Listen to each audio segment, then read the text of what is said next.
नमस्कार दोस्तों, स्वागत है आपका हमारे YouTube चैनल जीएस बाय आकाश में। आज के इस वीडियो में हम लोग स्टैटिक जीके के महत्वपूर्ण प्रश्नों को पढ़ेंगे और ये सारे प्रश्न आपके एग्जाम के लिए बहुत ही ज्यादा इंपॉर्टेंट होंगे और इन प्रश्नों से संबंधित जितने भी इंपॉर्टेंट प्रश्न बनेंगे आपके एग्जाम के लिए, अगर आप किसी भी कंपटीशन परीक्षा की तैयारी कर रहे हैं तो ये क्लास आपके लिए ही है। यहाँ पे सारे प्रश्नों का रिविजन, उन प्रश्नों का रिवीजन करते हैं जो बार बार एग्जामों में पूछे जाते हैं और आपके एग्जाम के लिए जो महत्वपूर्ण प्रश्न होते हैं उनका रिवीजन हम लोग करते हैं, उनको हम लोग पढ़ते हैं बार बार और इन प्रश्नों से संबंधित जितने भी इंपॉर्टेंट पॉइंट होते हैं उन प्रश्नों को भी हम लोग पढ़ते हैं।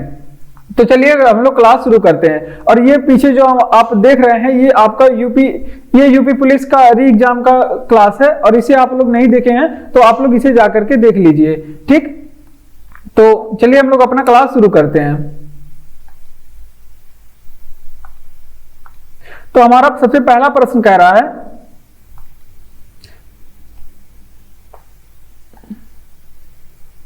तो चलिए हम लोग अपना क्लास शुरू करते हैं।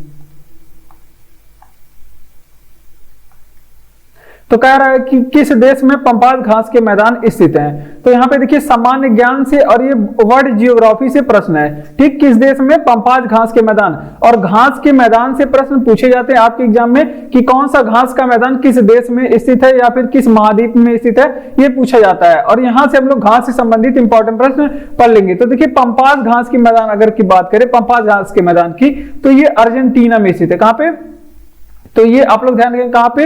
अर्जेंटीना में स्थित है। पंपाज घास के मैदान अर्जेंटीना एक कंट्री है जो कि दक्षिणी अमेरिका का कंट्री है, ठीक। ये बात आप लोग ध्यान रखेंगे। अगर आप लोग ध्यान रखेंगे, अगर आपसे पूछे कि वेनेजुएला में कौन से घास के मैदान पाए जाते हैं, वेनेजुएला में कौन से घास के मैदान पाए जाते हैं, तो वेनेजुएला में कौन से घास के मैदान पाए जाते हैं, यहाँ पे लानोस घास के मैदान पाए जाते हैं। कौन से घास के मैदान? लानोस घास के मैदान। और अगर आपसे पूछे कि दक्षिण अफ्रीका में कौन से घास के मैदान पाए जाते हैं, दक्षिण अफ्रीका में कौन से घास के मैदान पाए जाते हैं, तो यहाँ पे वेल्स घास के मैदान पाए जाते हैं। अगर वहीं केवल अफ्रीका में पूछे कि कौन से घास के मैदान आपके अफ्रीका महाद्वीप में पाए जाते हैं, तो आप लोग क्या बताएंगे? सवाना घास के मैदान अफ्रीका महाद्वीप में पाए जाते हैं। कौन से घास के मैदान?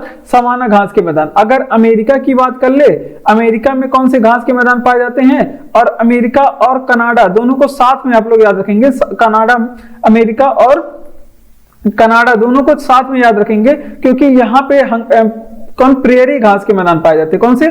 प्रेरी घास के मैदान पाए जाते हैं। अगर आपसे पूछे कि यूरोप में कौन से घास के मैदान पाए जाते हैं, यूरोप में, तो यहाँ पे आप लोग बताएंगे कि यूरोप में जो है स्टेपीज नामक घास के मैदान पाए जाते हैं। स्टेपीज नामक घास के मैदान पाए जाते हैं यूरोप में। उसके बाद अगर आपसे पूछे कि बताइए कि ऑस्ट्रेलिया महाद्वीप में कौन से घास के मैदान पाए जाते हैं, ऑस्ट्रेलिया महाद्वीप में जो घास के मैदान पाए जाते हैं उनको क्या कहा जाता है, तो उनको डाउन्स कहा जाता है। क्या कहा जाता है? डाउन्स कहा जाता है। तो इतनी बातें आप लोग इस प्रश्न से याद रखेंगे। देखिए किस देश में पंपाज घास के मैदान स्थित है, तो अर्जेंटीना में स्थित है पंपाज घास के मैदान अर्जेंटीना में। ये दक्षिणी अमेरिका का एक कंट्री है। कौन सा? दक्षिणी अमेरिका का एक देश है, ठीक। ये बातें आप लोग ध्यान रखेंगे। अब देख लेते हैं कि किस देशों में या फिर किस महाद्वीप में कौन से घास के मैदान पाए जाते हैं। जैसे अगर आपसे पूछे कि वेनेजुएला घास के मैदान, वेनेजुएला में कौन से घास के मैदान पाए जाते हैं, तो यहाँ पे लानोस घास के मैदान पाए जाते हैं। अगर आपसे पूछे कि दक्षिण अफ्रीका में कौन से, तो यहाँ पे वेल्स घास के मैदान पाए जाते हैं। अफ्रीका में पूछे कौन से घास के मैदान, तो यहाँ पे सवाना घास के मैदान पाए जाते हैं। जबकि कनाडा में पूछे और अमेरिका में तो प्रेरी घास के मैदान यहाँ पे पाए जाते हैं, प्रेरी घास के मैदान। यूरोप में पूछे तो स्टेपीज नामक घास के मैदान पाए जाते हैं, स्टेपीज नामक। और ऑस्ट्रेलिया में पूछे तो यहाँ के जो घास के मैदान है उसे डाउन्स कहते हैं। तो इतने घास के मैदानों को आप लोग ध्यान रखेंगे। अगला प्रश्न है कि विश्व की सबसे गहरी झील कौन सी है, तो विश्व की जो सबसे गहरी झील है उसका नाम है क्या? उसका नाम है बैकाल झील। क्या है? बैकाल झील विश्व की सबसे गहरी झील है। और इसके बारे में पहले भी बताया जा चुका है कि बैकाल झील कहां पे, अगर आपसे पूछे कि स्थित है, तो ये रूस कंट्री में स्थित है और ये विश्व की सबसे गहरी झील है। अगर आपसे पूछे कि विश्व की सबसे बड़ी झील बताइए कौन सी है, अगर आपसे पूछे कि विश्व की सबसे बड़ी झील कौन सी है, तो ये आप लोग ध्यान रखेंगे कैस्पियन सागर है। कौन सा? कैस्पियन सागर है, लेकिन ये खारे पानी की झील है और ये विश्व की सबसे बड़ी झील है, ठीक। अगर आपसे पूछे कि वहीं पे टिटिकाका झील हमने बताया था, जो कि एग्जाम में पूछा जाता है, टिटिकाका झील, तो ये टिटिकाका झील अगर आपसे पूछ ले कि कहां पे स्थित है, तो टिटिकाका झील पेरू एंड बोलिविया की सीमा पे स्थित है। कहां पे? पेरू एंड बोलीविया और पेरू और बोलीविया ये दक्षिणी अमेरिका का कंट्री है, दो कंट्री है, बोलीविया और पेरू के सीमा के बीच में स्थित है।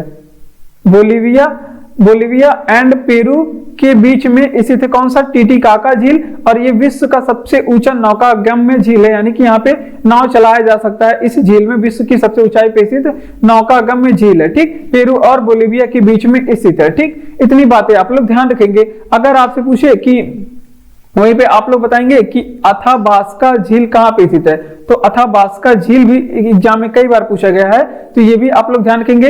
या फिर अगर आपसे पूछे कि आपके विक्टोरिया झील कहाँ पे स्थित है, विक्टोरिया झील कहाँ पे स्थित है, तो विक्टोरिया नामक जो झील है वो आपका कहाँ पे स्थित है? विक्टोरिया नामक झील जो है ये अफ्रीका में स्थित है। कहाँ पे? अफ्रीका में। जबकि अगर आपसे पूछे कि विक्टोरिया मरुस्थल कहाँ पे स्थित है, तो आप लोग कहाँ पे बताएंगे? विक्टोरिया मरुस्थल ऑस्ट्रेलिया में बताएंगे। जबकि विक्टोरिया झील पूछे तो अफ्रीका में बताएंगे। जबकि अथाबास्का झील पूछे तो आप लोग कहाँ पे बताएंगे? कनाडा में स्थित है। उत्तरी अमेरिका का एक कंट्री है कनाडा, जिसकी सबसे लंबी तटीय सीमा है, विश्व की सबसे लंबी तटीय सीमा किसका है? कनाडा का। तो इतनी बातें आप लोग ध्यान रखेंगे। अगर आपसे पूछे कि विश्व की सबसे गहरी झील कौन सी है, तो बैकाल झील है विश्व की सबसे गहरी झील, और ये दरार घाटी में स्थित है रूस में, और ये इसे पर्ल ऑफ साइबेरिया भी कहा जाता है। अगर आपसे पूछे कि विश्व की सबसे गहरी झील कौन सी है, तो कैस्पियन सागर है विश्व की सबसे गहरी झील। टीटीकाका झील कहां पे स्थित है, तो पेरू एंड बोलीविया के सीमा पे दक्षिणी अमेरिका कंट्री में, दक्षिणी अमेरिका कॉन्टिनेंट में स्थित है। उसके अलावा अगर आपसे पूछे कि अथाबास्का झील कहां पे स्थित है, तो कनाडा में। अगर आपसे पूछे कि विक्टोरिया झील कहां पे स्थित है, अफ्रीका में। विक्टोरिया मरुस्थल पूछे तो आप लोग बताएंगे ऑस्ट्रेलिया में स्थित है। अगर आपसे विक्टोरिया जलप्रपात पूछे तो आप लोग कहां बताएंगे? अफ्रीका में स्थित है। अगर आपसे पूछे कि विक्टोरिया मेमोरियल कहां पे स्थित है, तो आप लोग कोलकाता में बताएंगे, ठीक। इतनी बातें आप लोग ध्यान रखेंगे। अगर आपसे पूछे कि सर्वाधिक ग्रीन हाउस प्रभाव डालने वाली गैस कौन सी है, देखिए ग्रीन हाउस प्रभाव डालने वाली गैसें बहुत हैं, लेकिन यहाँ पे पूछ रहा है कि सर्वाधिक ग्रीन हाउस प्रभाव डालने वाली गैस कौन सी है, तो ये आप लोग ध्यान रखेंगे कार्बन डाइऑक्साइड सर्वाधिक ग्रीन हाउस प्रभाव पे इफेक्ट डालती है। कौन सी गैस? कार्बन डाइऑक्साइड गैस, जिसे आप लोग क्या बोलते हैं? कार्बन डाइऑक्साइड को CO2 बोलते हैं, ठीक। CO2 सबसे ज्यादा प्रभावित डालती है आपकी किस पे? आपके ग्रीन हाउस प्रभाव पे। अगर आपसे पूछे कि और अन्य कौन कौन सी गैसें हैं जो ग्रीन हाउस प्रभाव को इफेक्टेड करती हैं, तो ये आप लोग ध्यान रखेंगे। आप लोग ध्यान रखेंगे मीथेन गैस जो है आपका, मीथेन गैस ग्रीन हाउस प्रभाव को बढ़ाती है। मीथेन गैस जिसका फार्मूला है CH4, जिसे मार्स गैस भी बोलते हैं। उसके अलावा आप लोग ध्यान रखेंगे क्लोरोफ्लोरोकार्बन भी ग्रीन हाउस प्रभाव को बढ़ाती है। क्या बढ़ाती है? क्लोरोफ्लोरोकार्बन भी ग्रीन हाउस प्रभाव को बढ़ाने वाली गैस है, और इसका फार्मूला क्या होता है? CFC, मतलब इसको शॉर्ट फॉर्म में CFC लिखते हैं, क्लोरोफ्लोरोकार्बन। और एक और आप लोग ध्यान रखेंगे नाइट्रिक ऑक्साइड के बारे में। नाइट्रिक ऑक्साइड भी ग्रीन हाउस प्रभाव को बढ़ाने वाली जिम्मेदार गैस है, ठीक। तो ये इतनी बातें आप लोग यहाँ पे ध्यान रखेंगे, इतनी बातें आप लोग ध्यान रखेंगे। अगर आपसे पूछे कि ग्रीन हाउस प्रभाव, यहाँ पे आप लोग ध्यान रखेंगे ग्रीन हाउस जो प्रभाव है इससे क्या प्रभाव पड़ता है, इस पे क्या प्रभाव पड़ता है, तो इसमें जो है आपका, आप लोग जानते हैं कि इससे जलवायु परिवर्तन होते हैं। ग्रीन हाउस प्रभाव से होने वाली हानियां, तो जलवायु परिवर्तन होते हैं, ठीक। ये आप लोग ध्यान रखेंगे। उसके अलावा आप लोग ध्यान रखेंगे कि ग्लेशियर पिघलने लगते हैं। ग्रीन हाउस प्रभाव से टेम्परेचर बढ़ेगा तो ग्लेशियर क्या होगा? पिघलने लगते हैं, तो ये भी आप लोग ध्यान रखेंगे, ग्लेशियर पिघलने लगते हैं। उसके अलावा आप लोग ध्यान रखेंगे और ग्रीन हाउस प्रभाव में पृथ्वी का क्या होता है? तापमान क्या होता है? बढ़ता है, तापमान में वृद्धि होती है, ठीक। इतनी बातें आप लोग ऐसे शॉर्ट में लिख लेंगे। इन प्रश्नों को आप लोग ध्यान रखेंगे। अगर आपको एक प्रश्न, मतलब अगर आपसे किसी तरह से भी प्रश्न पूछे तो आप लोग कर पाने में सक्षम होंगे। तो देखिए यहाँ पे अगर आपसे पूछे कि सर्वाधिक ग्रीन हाउस प्रभाव डालने वाली गैस कौन सी है, तो सर्वाधिक जो प्रभाव डालती है वो कार्बन डाइऑक्साइड गैस डालती है। अब जबकि ग्रीन हाउस प्रभाव डालने वाली गैस है मीथेन भी है, और फिर क्लोरोफ्लोरोकार्बन भी है ग्रीन हाउस प्रभाव डालने वाली गैस। उसके अलावा नाइट्रिक ऑक्साइड भी ग्रीन हाउस प्रभाव डालती है, ठीक। इतनी बातें आप लोग ध्यान रखेंगे। और अगला प्रश्न है, अगर आपसे पूछे कि इनसे क्या प्रभाव होता है जब ग्रीन हाउस प्रभाव बढ़ने लगता है, तो यहाँ पे आप लोग ध्यान रखेंगे कि जलवायु परिवर्तन होते हैं, और जो ग्लेशियर होते हैं पिघलने लगते हैं, जिससे समुद्र का स्तर ऊंचा होता है और पृथ्वी के तापमान में वृद्धि होती है, ठीक। तो ये कुछ कारण है ग्रीन हाउस प्रभाव के, ठीक। अगर आपको क्लास अच्छा लग रहा हो तो आप लोग क्लास को लाइक करेंगे, चैनल को सब्सक्राइब भी करेंगे, और अपने दोस्तों तक इस क्लास को शेयर भी करेंगे इसी तरह के और भी वीडियो पाने के लिए, ठीक, और भी क्लास पाने के लिए, ठीक। और इसका PDF हम बताना चाहते हैं कि इसका लिंक डिस्क्रिप्शन में दिया गया है टेलीग्राम चैनल का, आप वहां पे जाकर के इसका पीडीएफ पढ़ सकते हैं। बढ़ते हैं अपने अगले प्रश्न की ओर। अगला प्रश्न है कि प्रकाश की तीव्रता मापने के लिए किस उपकरण का, देखिए आपके एग्जामों में उपकरण से संबंधित भी प्रश्न पूछे जाते हैं कि किस उपकरण की खोज किस वैज्ञानिक ने की थी और किस चीजों से किस चीज का माप किया जाता है। ठीक, तो ये प्रश्न आप लोग ध्यान रखेंगे कि प्रकाश की तीव्रता मापने के लिए एक तो आपको लक्स मीटर भी मिल सकता है, इससे भी प्रकाश की तीव्रता मापते हैं लक्स मीटर से, या फिर फोटोमीटर से, फोटोमीटर भी आपको ऑप्शन में मिलेगा, इससे भी प्रकाश की तीव्रता मापते हैं। ठीक, तो ये दो पैमाना है जिससे प्रकाश की तीव्रता को मापा जाता है, आप लोग ध्यान रखेंगे। अगर आपसे पूछे कि प्रकाश की गति कितनी होती है, इसके बारे में ध्यान रखते हैं। प्रकाश की गति अगर पूछा जाता है कि कितनी होती है, तो प्रकाश की गति जो है वो सर्वाधिक कब होती है, तो ये आप लोग ध्यान रखेंगे प्रकाश की जो गति है सर्वाधिक होती है निर्वात में। कब होती है सर्वाधिक प्रकाश की गति? निर्वात में। और निर्वात में प्रकाश की गति कितनी होती है, ये आप लोग ध्यान रखेंगे। अगर आपसे पूछे कि निर्वात में प्रकाश की गति कितनी होती है, तो 3 × 10⁸ मीटर प्रति सेकंड होती है ये प्रकाश की गति निर्वात में। ठीक, इतनी बातें आप लोग ध्यान रखेंगे। तो अगला प्रश्न है, अगर आपसे पूछे कि वहीं पे कि प्रकाश का तरंग दैर्ध्य कितना होता है, अगर आपसे पूछे कि प्रकाश की गति कितनी होती है, तो आप लोग बताएंगे 3 × 10⁸ मीटर प्रति सेकंड। अगर आपसे पूछे कि प्रकाश के बारे में, तो इसका तरंग दैर्ध्य बताएंगे कितना होता है, तो तरंग दैर्ध्य भी आप लोग ध्यान रखेंगे कि प्रकाश का जो तरंग दैर्ध्य है ये आपका 39,000 एंगस्ट्रॉम से 7800 एंगस्ट्रॉम, कितना 39,000 नहीं है 3900 है। ठीक, 3900 एंगस्ट्रॉम से लेके 7800 एंगस्ट्रॉम ये प्रकाश की क्या होती है, प्रकाश की तरंग दैर्ध्य होती है। और प्रकाश के तरंगों का जो निर्धारण होता है कि किस रंग का तरंग होगा, ये मतलब ये जो है आपका किस रंग का प्रकाश होगा, इसका निर्धारण तरंग दैर्ध्य से ही किया जाता है। ठीक, अब प्रकाश के बारे में कुछ सिद्धांत दिए थे हैं वैज्ञानिकों ने। अगर आपसे पूछे कि प्रकाश का तरंग सिद्धांत किसने दिया था, तो प्रकाश का जो तरंग सिद्धांत देने वाले वैज्ञानिक हैं उनका नाम है क्या, हाइजेन ने दिया था प्रकाश का तरंग सिद्धांत। किसने दिया था, हाइजेन ने प्रकाश का तरंग सिद्धांत दिया था। हाइजेन नामक वैज्ञानिक ने प्रकाश का तरंग सिद्धांत दिया। ठीक, हाइजेन ने। अगर आपसे पूछे कि प्रकाश का फोटान सिद्धांत किसने दिया था, अगर आपसे पूछे कि प्रकाश का फोटान सिद्धांत किसने दिया था, तो प्रकाश का फोटान सिद्धांत देने वाले वैज्ञानिक कौन, आइंस्टीन ने प्रकाश का फोटान सिद्धांत दिया था। किसने, आइंस्टीन ने प्रकाश का फोटान सिद्धांत दिया था। अगर आपसे पूछे कि प्रकाश का व्यतिकरण सिद्धांत किसने दिया था, बहुत बड़ा हो जा रहा है, व्यतिकरण सिद्धांत किसने दिया था, तो ये आप लोग ध्यान रखेंगे कि प्रकाश का व्यतिकरण सिद्धांत प्रस्तुत करने वाले वैज्ञानिक का नाम है थॉमस यंग। कौन है, थॉमस यंग ने दिया था। ये भी एग्जाम में तीनों प्रश्न पूछे गए हैं, तो इस वजह से हमने यहाँ पे नोट करा है, आप लोग इसे ध्यान रखेंगे। देखिए कह रहा है कि प्रकाश की तीव्रता मापने के लिए किस उपकरण का प्रयोग करते हैं, तो प्रकाश की तीव्रता हम लोग लक्स मीटर से मापते हैं और फोटोमीटर से मापते हैं, इसे आप लोग ध्यान रखेंगे। अगर आपसे पूछे कि प्रकाश की गति कितनी होती है, तो सर्वाधिक प्रकाश की जो गति है वो निर्वात में होती है। कितनी होती है, 3 × 10⁸ मीटर प्रति सेकंड। ये डाटा आप लोग याद रखेंगे, एग्जाम में कई बार पूछा गया है। प्रकाश के बारे में अगर आपसे तरंग दैर्ध्य पूछे तो 3900 एंगस्ट्रॉम से लेके 7800 एंगस्ट्रॉम इसकी तरंग दैर्ध्य होती है। अगर आपसे पूछे कि प्रकाश का फोटान सिद्धांत किस वैज्ञानिक ने दिया था, तो आइंस्टीन ने प्रकाश का फोटान सिद्धांत दिया था। अब प्रकाश का व्यतिकरण सिद्धांत किस वैज्ञानिक ने दिया था, तो थॉमस यंग ने प्रकाश का व्यतिकरण सिद्धांत दिया था। अगर आपसे पूछे कि प्रकाश का तरंग सिद्धांत किसने दिया था, तो हाइजेन ने प्रकाश का तरंग सिद्धांत दिया था। अगला प्रश्न है कि 1 नैनोमीटर बराबर होता है, तो 1 नैनोमीटर अगर पूछे तो कितने मीटर के बराबर होता है, तो ये 10⁻⁹ मीटर के बराबर होता है। कितने, 10⁻⁹ मीटर के बराबर होता है। अगर आपसे पूछे कि 1 माइक्रोन किसके बराबर होता है, अगर आपसे पूछे कि 1 माइक्रोन किसके बराबर होता है, तो ये भी आप लोग ध्यान रखेंगे कि 1 माइक्रोन बराबर होता है 10⁻⁶ मीटर। कितना होता है, 10⁻⁶ मीटर होता है। अगर आपसे पूछे कि 1 फर्मी बराबर कितना होता है, अगर आपसे पूछ ले कि यहाँ पे 1 माइक्रोन बराबर 10⁻⁶ मीटर। अगर आपसे पूछे कि 1 एंगस्ट्रॉम बराबर बताइए क्या होता है, 1 एंगस्ट्रॉम बराबर क्या होता है, तो 1 एंगस्ट्रॉम बराबर होता है 10⁻⁻10 मीटर। क्या होता है, 10⁻⁻10 मीटर। अगर आपसे पूछे कि 1 फर्मी बराबर क्या होता है, 1 फर्मी बराबर, तो ये होता है 10⁻⁻15 मीटर। कितना, 10⁻⁻15 मीटर। तो इतनी चीजें आप लोग ध्यान रखेंगे, तो इतनी बातें आप लोग ध्यान रखेंगे। अगर आपसे पूछे कि एक प्रकाश वर्ष बराबर कितना होता है, एक प्रकाश वर्ष बराबर कितना होता है, तो ये भी आप लोग ध्यान रखेंगे 3.46 गुणे 10⁻15 मीटर होता है। कितना?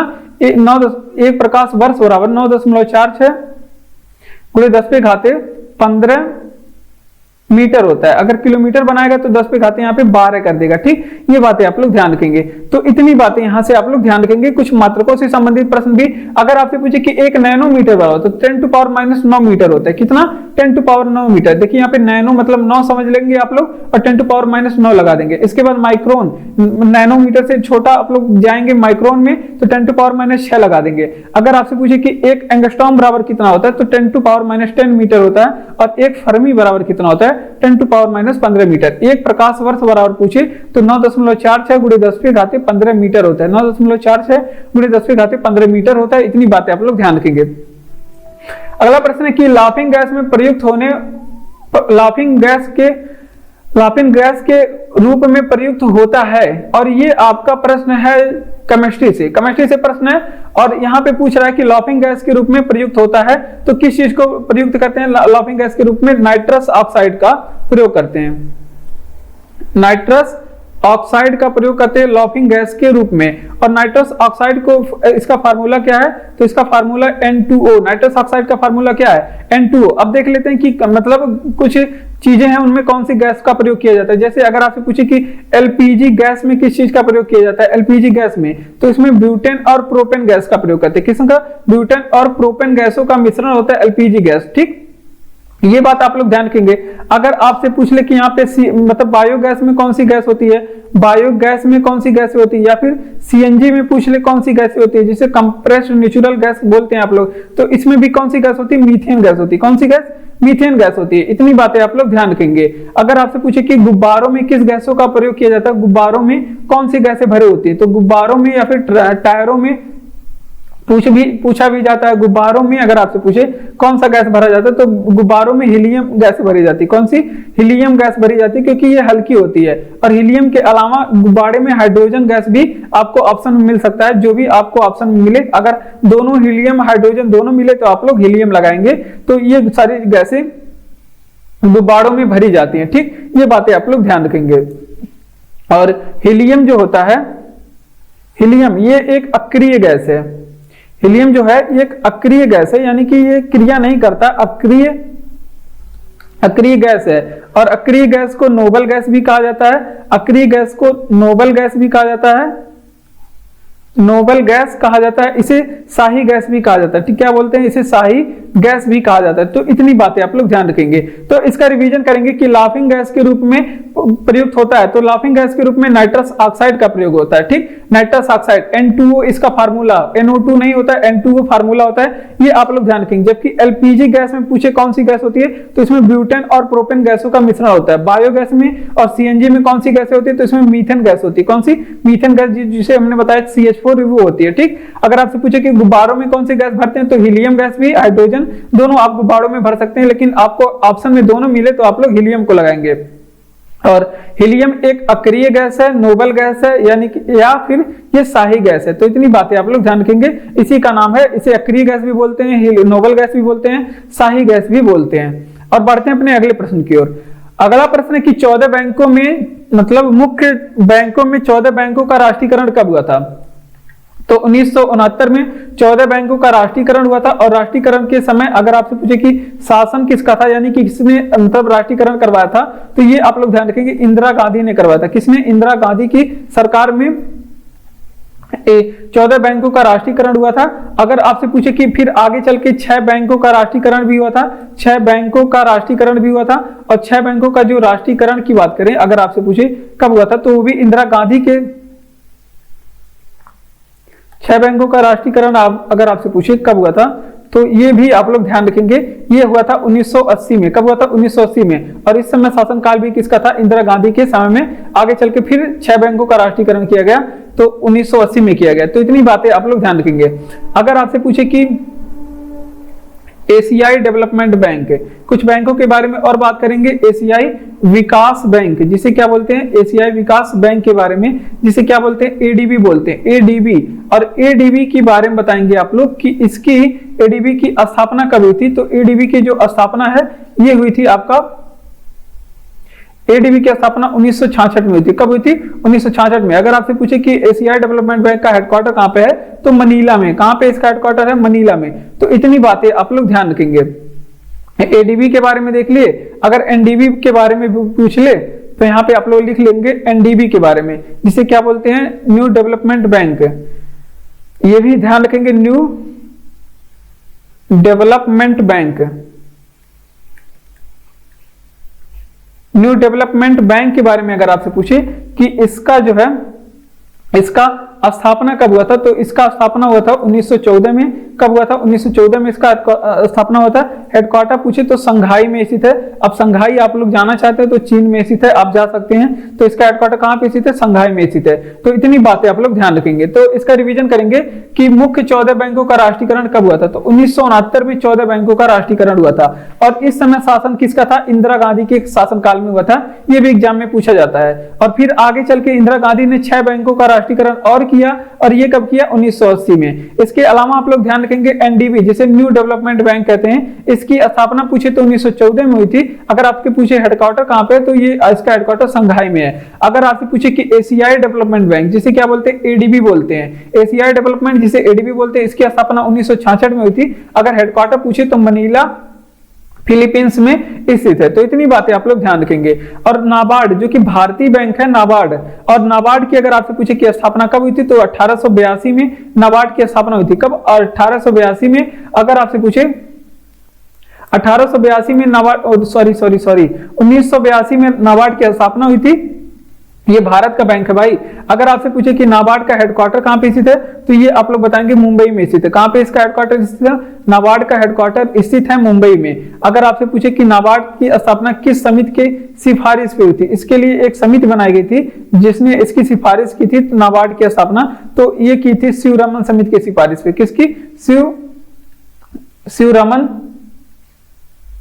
शिवरमन समिति की सिफारिश पे नाबार्ड की स्थापना हुई थी। अब बात कर लेते हैं, अगर आपसे पूछे कि मतलब नाबार्ड की स्थापना किस पंचवर्षीय योजना में हुई, तो ये भी एग्जाम में कई बार पूछा गया है। तो ये आप लोग ध्यान रखेंगे कि 6वीं 5 ईयर प्लान में नाबार्ड बैंक की स्थापना हुई। किस पंचवर्षीय योजना में, तो 6ठी पंचवर्षीय योजना में इसकी स्थापना हुई थी। अब बात कर लेते हैं, अगर आपसे पूछ ले कि नाबार्ड हो गया CDB, small industrial development bank of India, CDB की स्थापना अगर आपसे पूछे,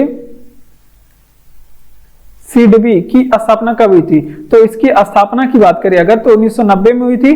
कब हुई थी इसकी स्थापना, 1990 में। अगर आपसे पूछे कि सीडीबी का हेडक्वार्टर कहां पे स्थित है, तो आप लोग प्रेम से बताएंगे कि इसका हेडक्वार्टर कहां पे स्थित है, लखनऊ में स्थित है। तो इतनी बातें आप लोग ध्यान रखेंगे। तो इसका रिवीजन करेंगे। देखिए, अगर आपसे पूछे कि नाबार्ड की स्थापना 1882, सीडीबी की स्थापना 1990। नाबार्ड का मुख्यालय पूछे तो मुंबई बताएंगे, और जबकि सीडीबी का मुख्यालय पूछेगा तो लखनऊ में बताएंगे। नाबार्ड में सिफारिश किया था शिवरमन समिति ने, और इसकी स्थापना 6ठी पंचवर्षीय योजना के दौरान किया गया था।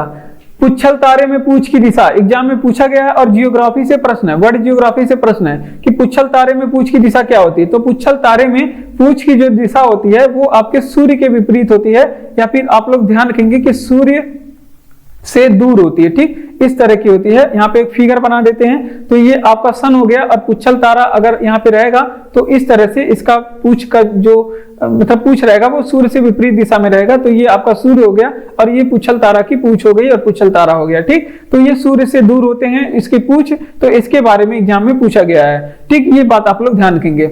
अगर आपसे पूछे कुछ तारों के बारे में, सौरमंडल में अगर आपसे पूछे कि सर्वाधिक चमकीला तारा कौन सा है, जो कि एग्जाम में पूछा गया है कि सबसे ज्यादा चमकीला तारा सौरमंडल का कौन सा है, तो ये भी आप लोग ध्यान रखेंगे कि साइरस है सबसे ज्यादा चमकीला तारा। क्या है, साइरस, जिसे क्या बोलते हैं, डॉग स्टार भी बोलते हैं। ये सौरमंडल का सबसे चमकीला तारा है। अगर आपसे पूछे कि पृथ्वी के निकट तारा कौन सा है, पृथ्वी के निकट सबसे तारा कौन सा होता है? तो पृथ्वी के निकट तारा जो है वो सूर्य है, क्योंकि सूर्य भी तो एक तारा है। पृथ्वी के निकट तारा सूर्य है, ठीक। ये भी आप लोग ध्यान रखेंगे। अगर आपसे पूछे कि सूर्य के निकट तारा कौन सा स्थित है, तब आप लोग क्या बताएंगे? सूर्य के निकट तारा कौन सा है, सबसे निकट तारा कौन सा है? तो ये भी आप लोग ध्यान रखेंगे। अगर आपसे पूछे कि सूर्य के सबसे निकट तारा, या फिर अगर आपसे पूछे सूर्य के सबसे निकट तारा, या फिर आपसे पूछे कि सौरमंडल के सबसे निकट तारा, तो आप लोग बताएंगे प्रॉक्सिमा सेंचुरी। क्या है? प्रॉक्सिमा सेंचुरी, ठीक। ये बातें आप लोग ध्यान रखेंगे। तो ये है आपका सौरमंडल का सबसे निकट तारा, ठीक। इतनी बातें आप लोग ध्यान रखेंगे। अब प्रॉक्सिमा सेंचुरी की बात कर लेते हैं। अब कुछ तारों के, अगर आपसे पूछे कि विस्फोटी तारा किसे बोलते हैं? विस्फोटी तारा, यहाँ पे पूरा आपका मतलब ब्रह्मांड रिवीजन करवा रहे हैं। यहाँ पे पूरा आपका ब्रह्मांड से ये सारे प्रश्न पूछे जाते हैं, उसका रिवीजन करवा रहे हैं। जैसे अगर आपसे पूछे कि विस्फोटी तारा किसे कहते हैं, तो ये भी आप लोग ध्यान रखेंगे कि अभिनव तारा को क्या बोलते हैं? अभिनव तारा को विस्फोटी तारा बोलते हैं। अभिनव तारा को विस्फोटी तारा बोलते हैं, या फिर इसे सुपरनोवा भी बोलते हैं। क्या बोलते हैं? सुपरनोवा भी बोलते हैं। तो इतनी बातें आप लोग ध्यान रखेंगे। तो इसका रिवीजन करेंगे। देखिए, पुच्छल तारे की में पूछ की दिशा क्या होती है? तो पुच्छल तारे में जो पूछ की दिशा होती है वो सूर्य से हमेशा दूर होती है। अगर आपसे पूछे कि सबसे चमकीला सौरमंडल का तारा कौन सा है, तो साइरस सबसे चमकीला तारा है, जिसे डॉग स्टार भी बोलते हैं। अगर आपसे पूछे कि चमकीला ग्रह कौन सा है सौरमंडल का सबसे ज्यादा, तो आप लोग बताएंगे किससे? शुक्र को बताएंगे, ठीक। अगर आपसे पूछे कि पृथ्वी के निकट तारा कौन सा है, सूर्य जो है पृथ्वी के निकट तारा है। अगर आपसे पूछे कि सूर्य के निकट तारा या फिर सौरमंडल के निकट तारा या फिर हमसे सबसे निकट तारा कौन सा है, प्रॉक्सिमा सेंचुरी। कौन है? प्रॉक्सिमा सेंचुरी है, ठीक। ये बातें आप लोग ध्यान रखेंगे। अगर आपसे पूछे कि विस्फोटी तारा किसे कहा जाता है, तो विस्फोटी तारा अभिनव तारा को कहते हैं, जिसे सुपरनोवा भी बोलते हैं। विस्फोटी तारा, सुपरनोवा। तो ये बातें आप लोग ध्यान रखेंगे। बढ़ते हैं अपने अगले प्रश्न की ओर। और अगला प्रश्न है, चीनी का कटोरा किस देश को कहा जाता है? ये भी जियोग्राफी से पढ़ सकते हैं या फिर स्टैटिक से पढ़ सकते हैं ये प्रश्न को। और ये जो प्रश्न है, ये मतलब देशों के कुछ अलग नाम रखे जाते हैं, उनसे प्रश्न पूछे जाते हैं। कुछ जगहों के अलग नाम या फिर उपनाम दिए जाते हैं, उनसे प्रश्न पूछे जाते हैं। जैसे कि चीनी का कटोरा किस देश को कहते हैं, तो ये हमने बताया भी है और पिछले वीडियो में भी बताया है। चीनी को कटोरा क्यूबा को कहते हैं, क्यूबा को। अगर आपसे पूछे कि क्यूबा की राजधानी क्या है, तो हवाना है इसकी राजधानी। क्या है? के फॉर कैपिटल होता है, और हवाना क्यूबा की राजधानी है। ये बात आप लोग ध्यान रखेंगे। अगर आपसे पूछे कि चीनी का कटोरा, अगर आपसे पूछे कि भारत में चीनी का कटोरा किसे कहते हैं, भारत में चीनी का कटोरा किसे कहते हैं, तो भारत में चीनी का कटोरा जो है उत्तर प्रदेश को कहते हैं। किसको कहते हैं? उत्तर प्रदेश को। अगर आपसे पूछे कि भारत में धान का कटोरा किसे कहते हैं, भारत में धान का कटोरा किस राज्य को कहते हैं, तो ये भी आप लोग ध्यान रखेंगे। भारत में धान का कटोरा जो है ये छत्तीसगढ़ को कहते हैं, और ये भी एग्जाम में पूछा गया प्रश्न है। चीनी का कटोरा छत्तीसगढ़, धान का कटोरा छत्तीसगढ़ को कहते हैं, और चीनी का कटोरा ये उत्तर प्रदेश को कहते हैं। भारत का चीनी का कटोरा उत्तर प्रदेश को कहते हैं। और विश्व में चीनी का कटोरा किसे कहते हैं? क्यूबा को कहते हैं। ये बात आप लोग ध्यान रखेंगे। अब बात कर लेते हैं, अगर आपसे पूछे कि एंटेलीज का मोती किसे कहते हैं, एंटेलीज का मोती किसे कहते हैं, तो भी आप लोग क्यूबा बताएंगे, क्योंकि क्यूबा को एंटेलीज का मोती के नाम से भी जाना जाता है। ये भी आप लोग ध्यान रखेंगे। अगर आपसे पूछे कि फ्लोरिडा, अब एक प्रश्न जियोग्राफी से देखेंगे कि फ्लोरिडा की जल संधि किन दो देशों के बीच में है, तो ये बात आप लोग ध्यान रखेंगे कि फ्लोरिडा की जो जल संधि है आपकी, ये आपको एग्जाम में पूछा गया है, और ये क्यूबा प्लस अमेरिका के बीच में स्थित है। क्यूबा प्लस अमेरिका के बीच में स्थित है। तो इतनी बातें आप लोग यहां से इस प्रश्न से याद रखेंगे। तो देख लीजिए, अगर आपसे पूछे कि चीनी का कटोरा किस देश को कहा जाता है, तो चीनी का कटोरा क्यूबा को कहते हैं। किसे कहते हैं? क्यूबा को कहते हैं। अब क्यूबा की राजधानी क्या है? क्यूबा की राजधानी है हवाना। अगर आपसे पूछे कि भारत में चीनी का कटोरा किसे कहते हैं, उत्तर प्रदेश को। अगर आपसे पूछे कि भारत में धान का कटोरा किसे कहते हैं, तो छत्तीसगढ़ को भारत में धान का कटोरा कहते हैं। अगर आपसे पूछेगा कि एंटेलीज का मोती किसे कहते हैं, क्यूबा बताएंगे।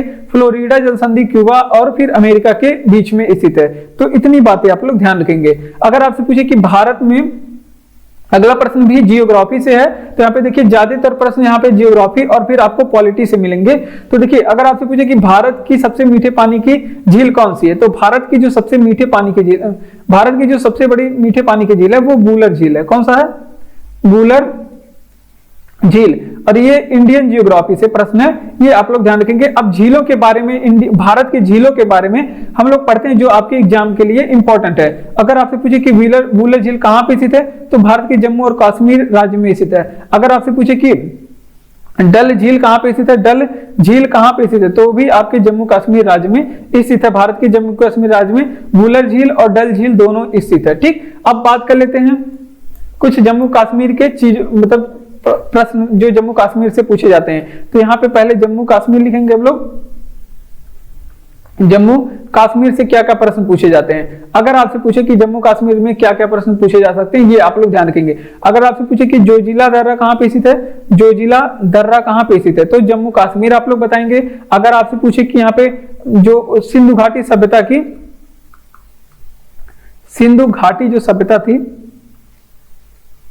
सिंधु घाटी सभ्यता, और इसका उत्तरी बिंदु कहां पे स्थित है, सिंधु घाटी सभ्यता का उत्तरी बिंदु कहां पे स्थित है, उत्तरी बिंदु कहां पे स्थित है, तो सिंधु घाटी सभ्यता का जो सबसे उत्तरी बिंदु है जिसका नाम है मांडा, क्या है, मांडा, और वो भी कहां पे स्थित है, ये भी आपके जम्मू कश्मीर में, मतलब ये लद्दाख में अब गया होगा, ये लद्दाख में स्थित है। ठीक, ये क्योंकि अब बंटवारा हो गया है, जम्मू कश्मीर दो राज्यों में, दो यूनियन टेरिटरी में बंट चुका है, तो ये आप लोग ध्यान रखेंगे। जो सिंधु घाटी सभ्यता का जो उत्तरी बिंदु है वो मांडा लद्दाख में स्थित है। ठीक, ये बातें आप लोग ध्यान रखेंगे क्योंकि जम्मू कश्मीर में तो ये है नहीं। जम्मू कश्मीर में है सलाल परियोजना, कौन सा है, सलाल परियोजना, इसके बारे में एग्जाम में कई बार पूछा गया। सलाल परियोजना जम्मू कश्मीर में है और ये चिनाब नदी पे बनाया गया है। किस नदी पे, चिनाब नदी पे बनाया गया है। तो इतनी बातें इस प्रश्न से याद रखेंगे, तो इसका रिवीजन करेंगे। देखिए, अगर आपसे पूछे कि भारत की सबसे बड़ी मीठे पानी की झील कौन सी है, तो वुलर झील है भारत की सबसे बड़ी मीठे पानी की झील, और जम्मू कश्मीर राज्य में है। और डल झील भी कहाँ की है, ये भारत की डल झील भी कहाँ पे है, भारत में है, जम्मू कश्मीर में है। ठीक, अगर आपसे पूछे कि जम्मू कश्मीर के बारे में कुछ प्रश्नों के, जोजिला दर्रा जम्मू कश्मीर में है, और सिंधु घाटी सभ्यता का जो सबसे उत्तरी बिंदु है जिसको मांडा बोलते हैं वो लद्दाख में स्थित है। ठीक, अगर आपसे पूछे कि सलाल परियोजना चिनाब नदी पे है और कहां पे स्थित है, जम्मू एंड कश्मीर राज्य में स्थित है। किस अर्थशास्त्री ने 1998 में नोबेल प्राप्त किया, तो ये आप लोग स्टैटिक से भी जान सकते हैं इस प्रश्न को, या फिर ये आप लोग बताएंगे कि ये इकोनॉमी का प्रश्न है, किसका, इकोनॉमी का प्रश्न है। ठीक, अगर आपसे पूछे कि किस अर्थशास्त्री ने 1998 में, कई बार एग्जाम में प्रश्न आ चुका है, अमर्त्य सेन ने जीता था, किसने, अमर्त्य सेन ने जीता था 1998 में नोबेल। ठीक, इसके बारे में हम लोग देखेंगे। अगर आपसे पूछे कि प्राइजों के बारे में भी एक प्रश्न एग्जाम में पूछा जाता है। अगर आपसे पूछे कि एशिया का नोबेल किसे कहते हैं, एशिया का नोबेल किसे कहते हैं, तो एशिया का नोबेल जो है आपको रेमन मैग्सेस पुरस्कार को कहते हैं। किसे, रेमन मैग्सेस पुरस्कार, जिसे रेमन मैग्सेस के नाम पर दिया जाता है। और रेमन मैग्सेस कौन है, ये फिलीपींस के राष्ट्रपति हैं, फिलीपींस के पूर्व राष्ट्रपति थे, और फिलीपींस से इस पुरस्कार को दिया जाता है रेमन मैग्सेस के नाम पे। तो एशिया का नोबेल इसे कहते हैं, रेमन मैग्सेस पुरस्कार को। सीवी रमन को भी नोबेल मिला था। अब कब नोबेल मिला था इनको, सीवी रमन को, तो इन्हें सीवी रमन को कब मिला था, 1930 में मिला था नोबेल। तो सीवी रमन को नोबेल मिला था, और यहां पे पूरी लिखेंगे। अगर आपसे पूछे कि सीवी रमन को नोबेल कब दिया गया था, तो ये आप लोग ध्यान रखेंगे। सीवी रमन ये भारतीय वैज्ञानिक थे और इन्हें नोबेल दिया गया था, और किस क्षेत्र में नोबेल दिया गया था, तो ये अगर आपसे पूछे कि सीवी रमन को किस क्षेत्र में दिया गया था, इन्हें भौतिकी के क्षेत्र में दिया गया था, भौतिकी के क्षेत्र में इन्हें नोबेल दिया गया था। और भौतिकी के क्षेत्र में इन्हें नोबेल दिया गया था, और इन्होंने किस चीज की खोज की थी, तो ये भी आप लोग ध्यान रखेंगे। इन्होंने रमन प्रभाव की खोज की थी। किसने, किस प्रभाव की, रमन प्रभाव की खोज की थी। तो ये बातें आप लोग ध्यान रखेंगे। और भारत में अगर आपसे पूछे कि सर्वप्रथम नोबेल किसे मिला था, भारत में सर्वप्रथम नोबेल किसे मिला था, तो भारत में सबसे पहले नोबेल पाने वाले कौन है, आपके हैं रविंद्रनाथ टैगोर। कौन, रविंद्रनाथ टैगोर। और रविंद्रनाथ टैगोर को किस कृति के लिए, ये एक राइटर थे, और इन्हें किस लिए नोबेल दिया गया था, तो इन्हें गीतांजलि के लिए नोबेल दिया गया था। और इसी गीतांजलि से हमारा जो राष्ट्रीय गान है लिया गया है, इसी में लिखा गया गीतांजलि में, जो कि लिखा किसने था, रविंद्रनाथ टैगोर ने। ठीक, इतनी बातें याद रखेंगे, आपको इतना बातें याद रखना है। जैसे किस अर्थशास्त्री ने 1998 में नोबेल प्राप्त किया? तो 1998 में अर्थशास्त्र के क्षेत्र में एकमात्र नोबेल पाने वाले भारतीय कौन है? अमर्त्य सेन। इसके अलावा एक और लोगों को मिला है, लेकिन वो भारतीय मूल के थे और अमेरिकन अर्थशास्त्री हैं जिन्हें मिला था नोबेल 2019 में। अगर आपसे पूछे कि एशिया का नोबेल किसे मिला था, तो रेमन मैग्सेसे। एशिया का नोबेल किसे कहा जाता है? तो रेमन मैग्सेसे पुरस्कार को सीवी रमन को नोबेल कब मिला? तो इन्हें किस क्षेत्र में मिला? भौतिकी के क्षेत्र में इन्हें नोबेल दिया गया था। और किस चीज की खोज की थे? तो रमन प्रभाव की खोज किए थे। अगर आपसे पूछे कि सर्वप्रथम नोबेल किसे दिया गया था, तो सर्वप्रथम नोबेल पाने वाले रविंद्रनाथ टैगोर थे, जिन्हें गीतांजलि के लिए नोबेल दिया गया था। किसके लिए? गीतांजलि के लिए नोबेल दिया गया था। बढ़ते हैं अपने अगले प्रश्न की ओर। और हमारा अगला प्रश्न है, और ये प्रश्न आ चुका है पॉलिटी से। अब हमारे भारतीय संविधान का नागरिकत्व की धारणा किस देश के संविधान से प्रेरित है? तो अब यहाँ पे हम लोग देखेंगे नागरिकता के बारे में पूरी चीजें देखेंगे, और ये पॉलिटी से प्रश्न है और नागरिकता से बारे में मतलब एग्जाम में प्रश्न पूछे जाते हैं। तो देखिए, जो नागरिकता भारत में है वो किस देश से लिया गया है? क्योंकि हमारे संविधान में बहुत सारे स्रोत जो है विदेशों से लिए गए हैं। तो ये ब्रिटेन से लिया गया है, नागरिकता ब्रिटेन से लिया गया है। अगर आपसे पूछे कि भारत में किस नागरिकता का प्रावधान है, तो ये आप लोग ध्यान रखेंगे एकल नागरिकता। भारत में एकल नागरिकता है, ठीक, ये बातें आप लोग ध्यान रखेंगे। अब बात कर लेते हैं भारत में कैसी नागरिकता? एकल नागरिकता। अब नागरिकता के बारे में अगर आपसे पूछे कि भारत में नागरिकता किस भाग में है, तो भाग 2 में है। अगर आपसे पूछे कि भारत में नागरिकता किस भाग में है, भाग 2 में। अगर नागरिकता से संबंधित अनुच्छेद कितने हैं भारत में, तो 5 से 11 हमारे संविधान में जो अनुच्छेद 5 से 11 के बीच में वो नागरिकता से संबंधित है। और भारत में जो विदेशी स्रोत लिए गए हैं भारतीय संविधान में, अगर आपसे पूछे कि नीति निर्देशक तत्व कहां से लिए गए हैं, नीति निर्देशक तत्व कहां से लिए गए, तो भारत के संविधान में जो नीति निर्देशक तत्व है ये आयरलैंड से लिए गए। कहां से? आयरलैंड के संविधान से हमने कॉपी किया है। इसके अलावा अगर आपसे पूछे कि मौलिक कर्तव्य कहां से लिए गए हैं, मौलिक कर्तव्य जिसे भाग 4 के क में रखा गया, मौलिक कर्तव्य के बारे में, तो ये हम लोग कहां से लिए हैं? रूस के संविधान से लिए गए, रूस के संविधान से लिए गए हैं, ठीक। अगर मौलिक कर्तव्य पूछे तो रूस के संविधान से लिए गए हैं। अगर आपसे पूछे कि मौलिक अधिकार कहां से लिया गया है, तो आप लोग अमेरिका बताएंगे। अगर आपसे पूछे कि मौलिक अधिकार कहां के संविधान से लिया गया है,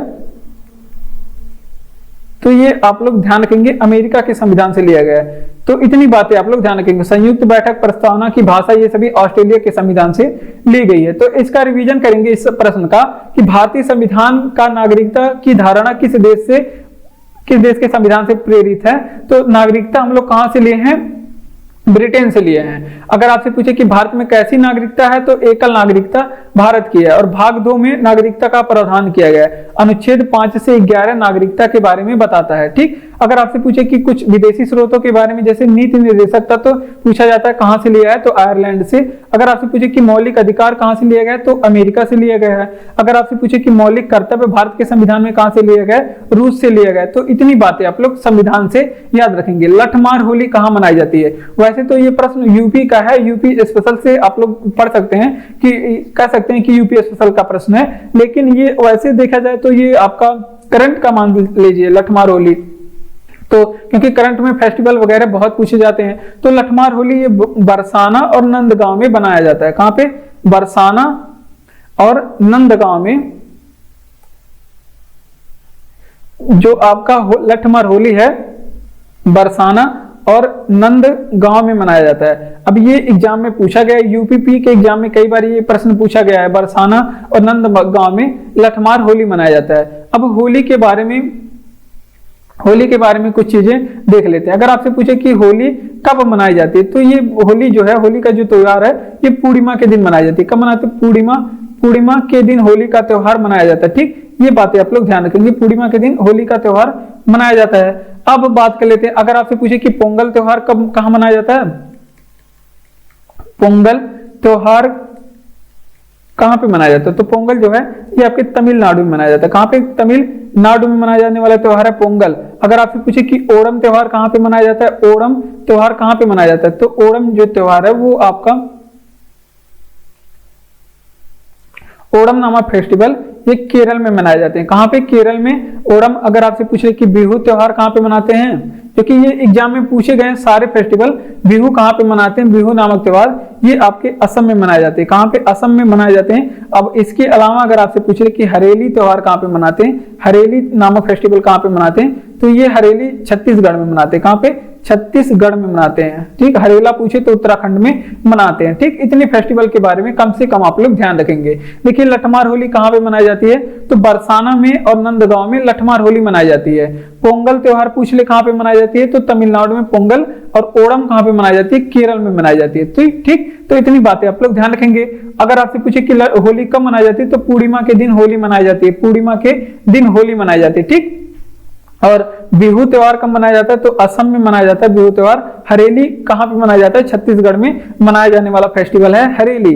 तो इतने त्योहारों के बारे में आप लोग ध्यान रखेंगे, क्योंकि ये सारे प्रश्न एग्जाम में पूछे जाते हैं रिपीट कर करके। देखिए भारत के न्यायतंत्र में कौन सर्वोच्च है? तो ये भी आपका पॉलिटी से प्रश्न है, पॉलिटी से ये भी प्रश्न है, और भारत के न्यायतंत्र के बारे में पूछ रहा है। अब यहाँ पे न्यायतंत्र के बारे में हम लोग पढ़ेंगे डिटेल में। देखिए भारत के न्यायतंत्र के बारे में सर्वोच्चता की बात करें तो यहाँ पे सर्वोच्च न्यायालय सर्वोच्च है। क्या है? सर्वोच्च। भारत के न्यायतंत्र में सर्वोच्च न्यायालय प्रधान है, यानी कि सर्वोच्च न्यायालय सबसे बड़ा है। अब सर्वोच्च न्यायालय या फिर इसे सुप्रीम कोर्ट भी कहते हैं, इंग्लिश में इसे सुप्रीम कोर्ट कहते हैं। तो आपके ऑप्शन में सुप्रीम कोर्ट या फिर मिले या फिर सर्वोच्च न्यायालय मिले, आप लोग उसको लगाएंगे। ये भारत के न्यायतंत्र में बड़ा है। अब भारत के न्यायतंत्र में 3 प्रकार का, अगर आपसे पूछे कि भारत में न्यायतंत्र को 3 स्तर पे रखा गया, कि 3 स्तर पे कौन कौन से? अगर आपसे पूछे पहले सबसे कौन आएगा? पहला सबसे आएगा आपका सुप्रीम कोर्ट, जिसे आप लोग क्या लिखे हैं? सर्वोच्च न्यायालय। ये सबसे महान है, सर्वोच्च न्यायालय। ठीक, ये बात आप लोग ध्यान रखेंगे। इसके अलावा इसके बाद है इसे छोटा, इससे अधीनस्थ है आपका सुप्रीम कोर्ट के बाद है हाई कोर्ट। हाई कोर्ट, और हाई कोर्ट कहाँ पे है? जिसे उच्च न्यायालय बोलते हैं। ये आपके राज्यों में सभी प्रत्येक राज्यों में एक है। अगर जिस राज्य में नहीं है उसका कार्यभार दूसरे राज्य के हाई कोर्ट में देखा जाएगा। उसके अलावा है आपका जिला एवं अधीनस्थ न्यायालय, जिला एवं अधीनस्थ न्यायालय। ठीक, तो इतनी 3 स्तर की बात कही गई है। आपके न्यायालय के बारे में, न्यायतंत्र के बारे में 3 स्तर है, जिला एवं अधीनस्थ न्यायालय, और फिर आपका हाई कोर्ट है दूसरे नंबर पे, और सबसे पहले नंबर पे आपका सर्वोच्च न्यायालय है। ठीक, ये बातें आप लोग ध्यान रखेंगे। अब अगर पूछा जाता है कि सर्वोच्च न्यायालय का मतलब अधिकार क्षेत्र क्या क्या है? सर्वोच्च न्यायालय का अधिकार क्षेत्र क्या क्या है? तो हमारे पास सर्वोच्च न्यायालय के पास बहुत सारे अधिकार हैं। जैसे मूल अधिकार क्षेत्र है इसका, उसके बाद परामर्शिक अधिकार क्षेत्र है। परामर्शिक अधिकार, परामर्शिक का मतलब ये सलाह दे सकता है किसी मुद्दे पे। उसके अलावा इसके पास क्या अधिकार है? पुनर्विचार करने का अधिकार है, पुनर्विचार करने का अधिकार है। तो सुप्रीम कोर्ट के पास ये सारे अधिकार हैं। ठीक, ये बातें आप लोग ध्यान रखेंगे। तो एक बार फिर से रिवीजन करेंगे कि भारत के न्यायतंत्र में कौन सर्वोच्च है? तो सुप्रीम कोर्ट जो है भारत के न्यायतंत्र में सर्वोच्च है। कौन है? Supreme court. ठीक, जिसे सर्वोच्च न्यायालय फिर सुप्रीम कोर्ट आप लोग कह सकते हैं। भारत का जो न्यायतंत्र है ये 3 स्तर का बनाया गया है। कौन सा? सबसे पहले नंबर पे आपका सर्वोच्च न्यायालय जिसे सुप्रीम कोर्ट कहते हैं, दूसरे नंबर पे उच्च न्यायालय जिसे हाई कोर्ट कहते हैं, राज्यों में होता है, और सर्वोच्च न्यायालय भारत में केवल एक है। अगर आपसे पूछे कि जिला और अधीनस्थ न्यायालय जो जिलों में पाए जाते हैं वो आपके तीसरे नंबर पे, थर्ड नंबर पे ये जिले में पाए जाते हैं। ठीक, तो ये बातें आप लोग ध्यान रखेंगे। सर्वोच्च न्यायालय का अधिकार क्षेत्र पूछे तो मूल अधिकार क्षेत्र है इसका, परामर्शिक अधिकार क्षेत्र है, और पुनर्विचार का अधिकार क्षेत्र है, और भी अधिकार क्षेत्र हैं, लेकिन ये एग्जाम में पूछे गया है, ये प्रश्न पूछा गया है, इस वजह से आप लोग को बताया जा रहा है। बढ़ते हैं अपने अगले प्रश्न की ओर। तो आपसे रिक्वेस्ट है कि चैनल को सब्सक्राइब करिए अगर आप लोग चैनल पे नए हैं, और वीडियो को लाइक करिए, और अपने दोस्तों तक भी वीडियो को शेयर करिए, और उन्हें भी बताइए इस क्लास के बारे में, और उनकी भी तैयारी जो सामान्य ज्ञान की है वो ताकि मजबूती से आगे बढ़े।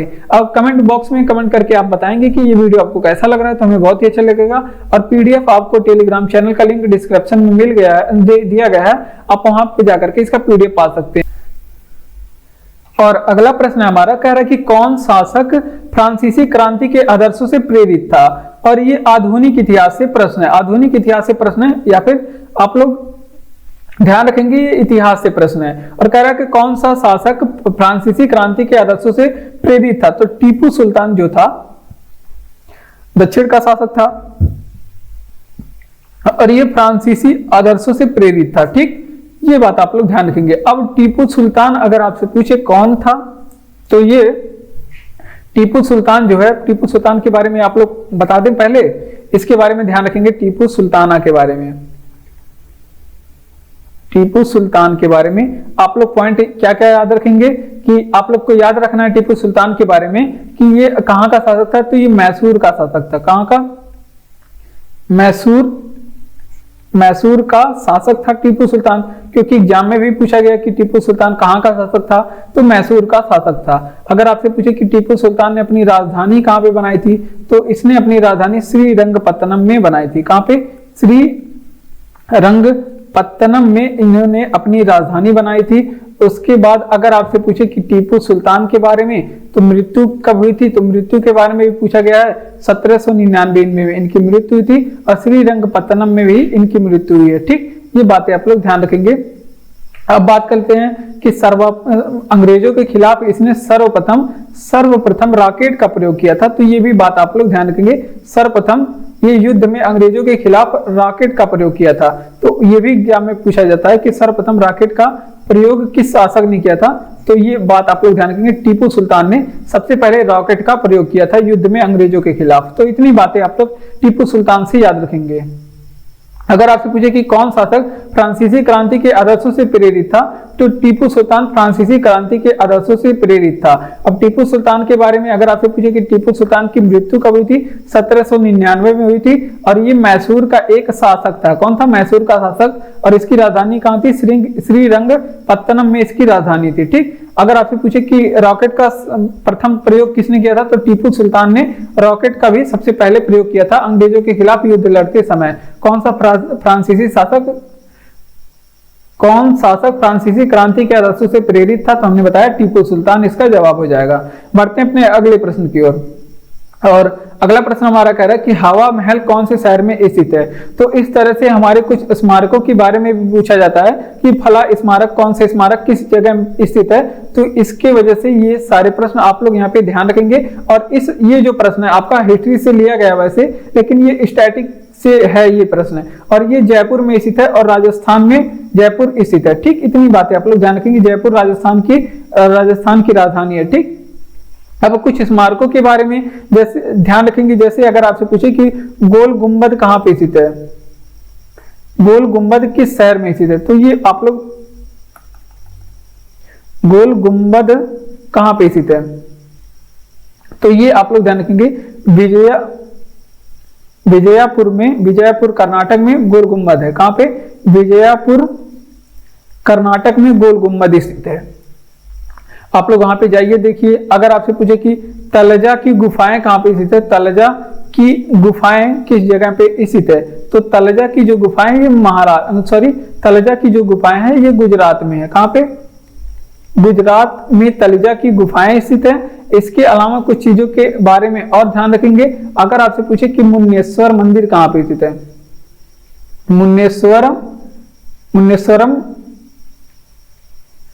मुन्नेश्वरम मंदिर के बारे में अगर आपसे पूछे कहां पे स्थित है, तो मुन्नेश्वरम मंदिर श्रीलंका में स्थित है। कहां पे? श्रीलंका में। तो ये सारी बातें आप लोग ध्यान रखेंगे। कुव्वत उल इस्लाम मस्जिद के बारे में भी एग्जाम में पूछा गया है। कुव्वत उल इस्लाम मस्जिद, और कुव्वत उल इस्लाम मस्जिद अगर आपसे पूछे कहां पे स्थित है, तो आप लोग बताएंगे कि ये मस्जिद दिल्ली में स्थित है। कहां पे?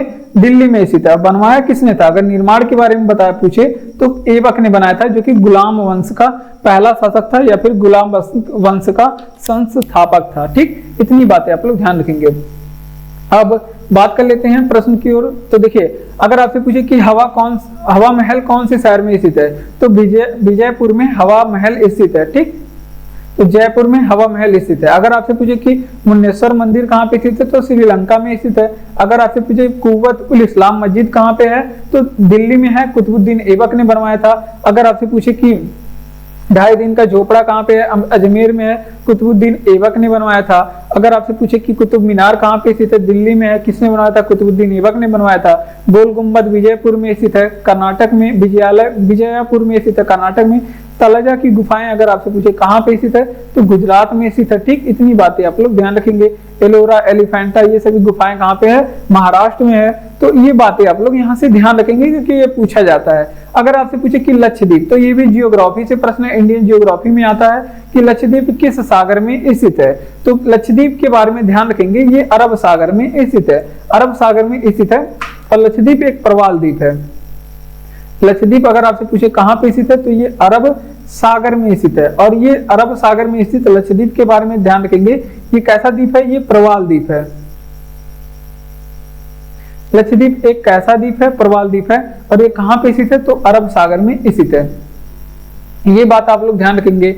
अब लक्षद्वीप के बारे में, ये सबसे छोटा यूनियन टेरिटरी, अगर आपसे पूछे कि भारत का सबसे छोटा यूनियन टेरिटरी कौन सा है, यानी कि संघ राज्य कौन सा है, तो वो आपका लक्षद्वीप है। कौन सा, लक्षद्वीप है। ठीक, ये बातें आप लोग ध्यान रखेंगे। अगर आपसे पूछे कि सबसे छोटा यूनियन टेरिटरी, और लक्षद्वीप का जो हाईकोर्ट है, लक्षद्वीप के पास अपना हाईकोर्ट नहीं है। और ये एग्जाम में पूछा गया था कि लक्षद्वीप का जो हाईकोर्ट है इसका काम कहाँ पे देखे, हाईकोर्ट के कार्य कहाँ पे देखे जाते हैं, तो ये आप लोग ध्यान रखेंगे कि केरल हाईकोर्ट में देखे जाते हैं, केरल के हाईकोर्ट में देखे जाते हैं। इसके अलावा आप लोग ध्यान रखेंगे मलयालम भी यहाँ पे बोली जाती है कि लक्षद्वीप में, क्योंकि यहाँ पे केरल के निकट होने की वजह से यहाँ पे मलयालम बोली जाती है। ठीक, और बात कर लेते हैं, अगर आपसे पूछे कि सर्वाधिक साक्षरता किस यूनियन टेरिटरी में है, सर्वाधिक साक्षरता वाला भारत का यूनियन टेरिटरी पूछ ले, या फिर अगर आपसे पूछे कि न्यूनतम जनसंख्या वाला यूनियन टेरिटरी कौन सा है, तो ये आप लोग बताएंगे कि दोनों का जवाब क्या हो जाएगा, दोनों का जवाब आपका लक्षद्वीप हो जाएगा। क्या हो जाएगा, लक्षद्वीप हो जाएगा। ठीक, इतनी बातें लक्षद्वीप से याद रखेंगे क्योंकि यहाँ से प्रश्न पूछे जाते हैं। लक्षद्वीप हो गया, या फिर अंडमान निकोबार। अगर अंडमान निकोबार पूछे आपसे कि कहाँ पे स्थित है तो आप लोग क्या बताएंगे कि वो बंगाल की खाड़ी में स्थित है। और लक्षद्वीप पूछेगा तो आप लोग कहाँ पे बताएंगे, अरब सागर में स्थित है। और लक्षद्वीप एक प्रवाल द्वीप है जो प्रवाल द्वीपों से मिलकर बना हुआ है, प्रवाल जीव से मिलकर बना हुआ है।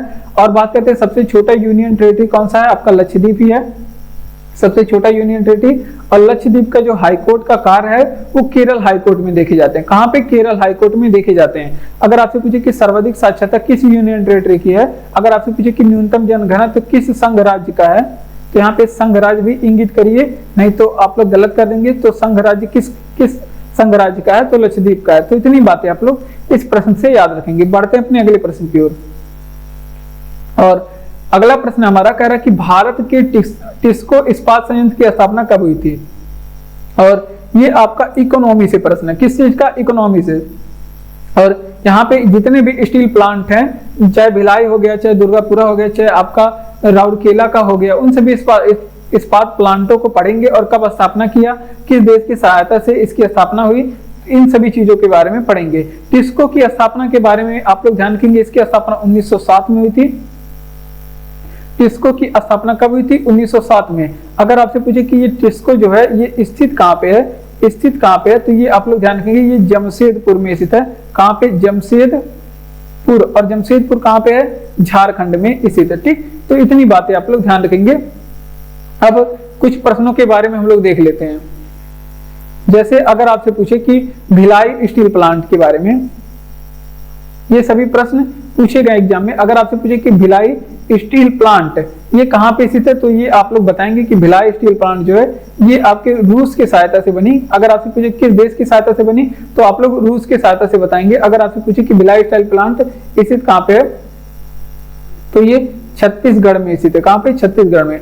अगर आपसे पूछे कि वहीं पे दुर्गापुरा स्टील प्लांट किस देश की सहायता से बनी थी, दुर्गापुरा स्टील प्लांट किस देश की सहायता से बनी, तो इसे बनाया गया था ब्रिटेन की सहायता से, ब्रिटेन की सहायता से। अगर आपसे पूछे कि ये कहाँ पे स्थित है, तो ये आप लोग ध्यान रखेंगे पश्चिम बंगाल में स्थित है। किस शहर में, पश्चिम बंगाल राज्य में स्थित है।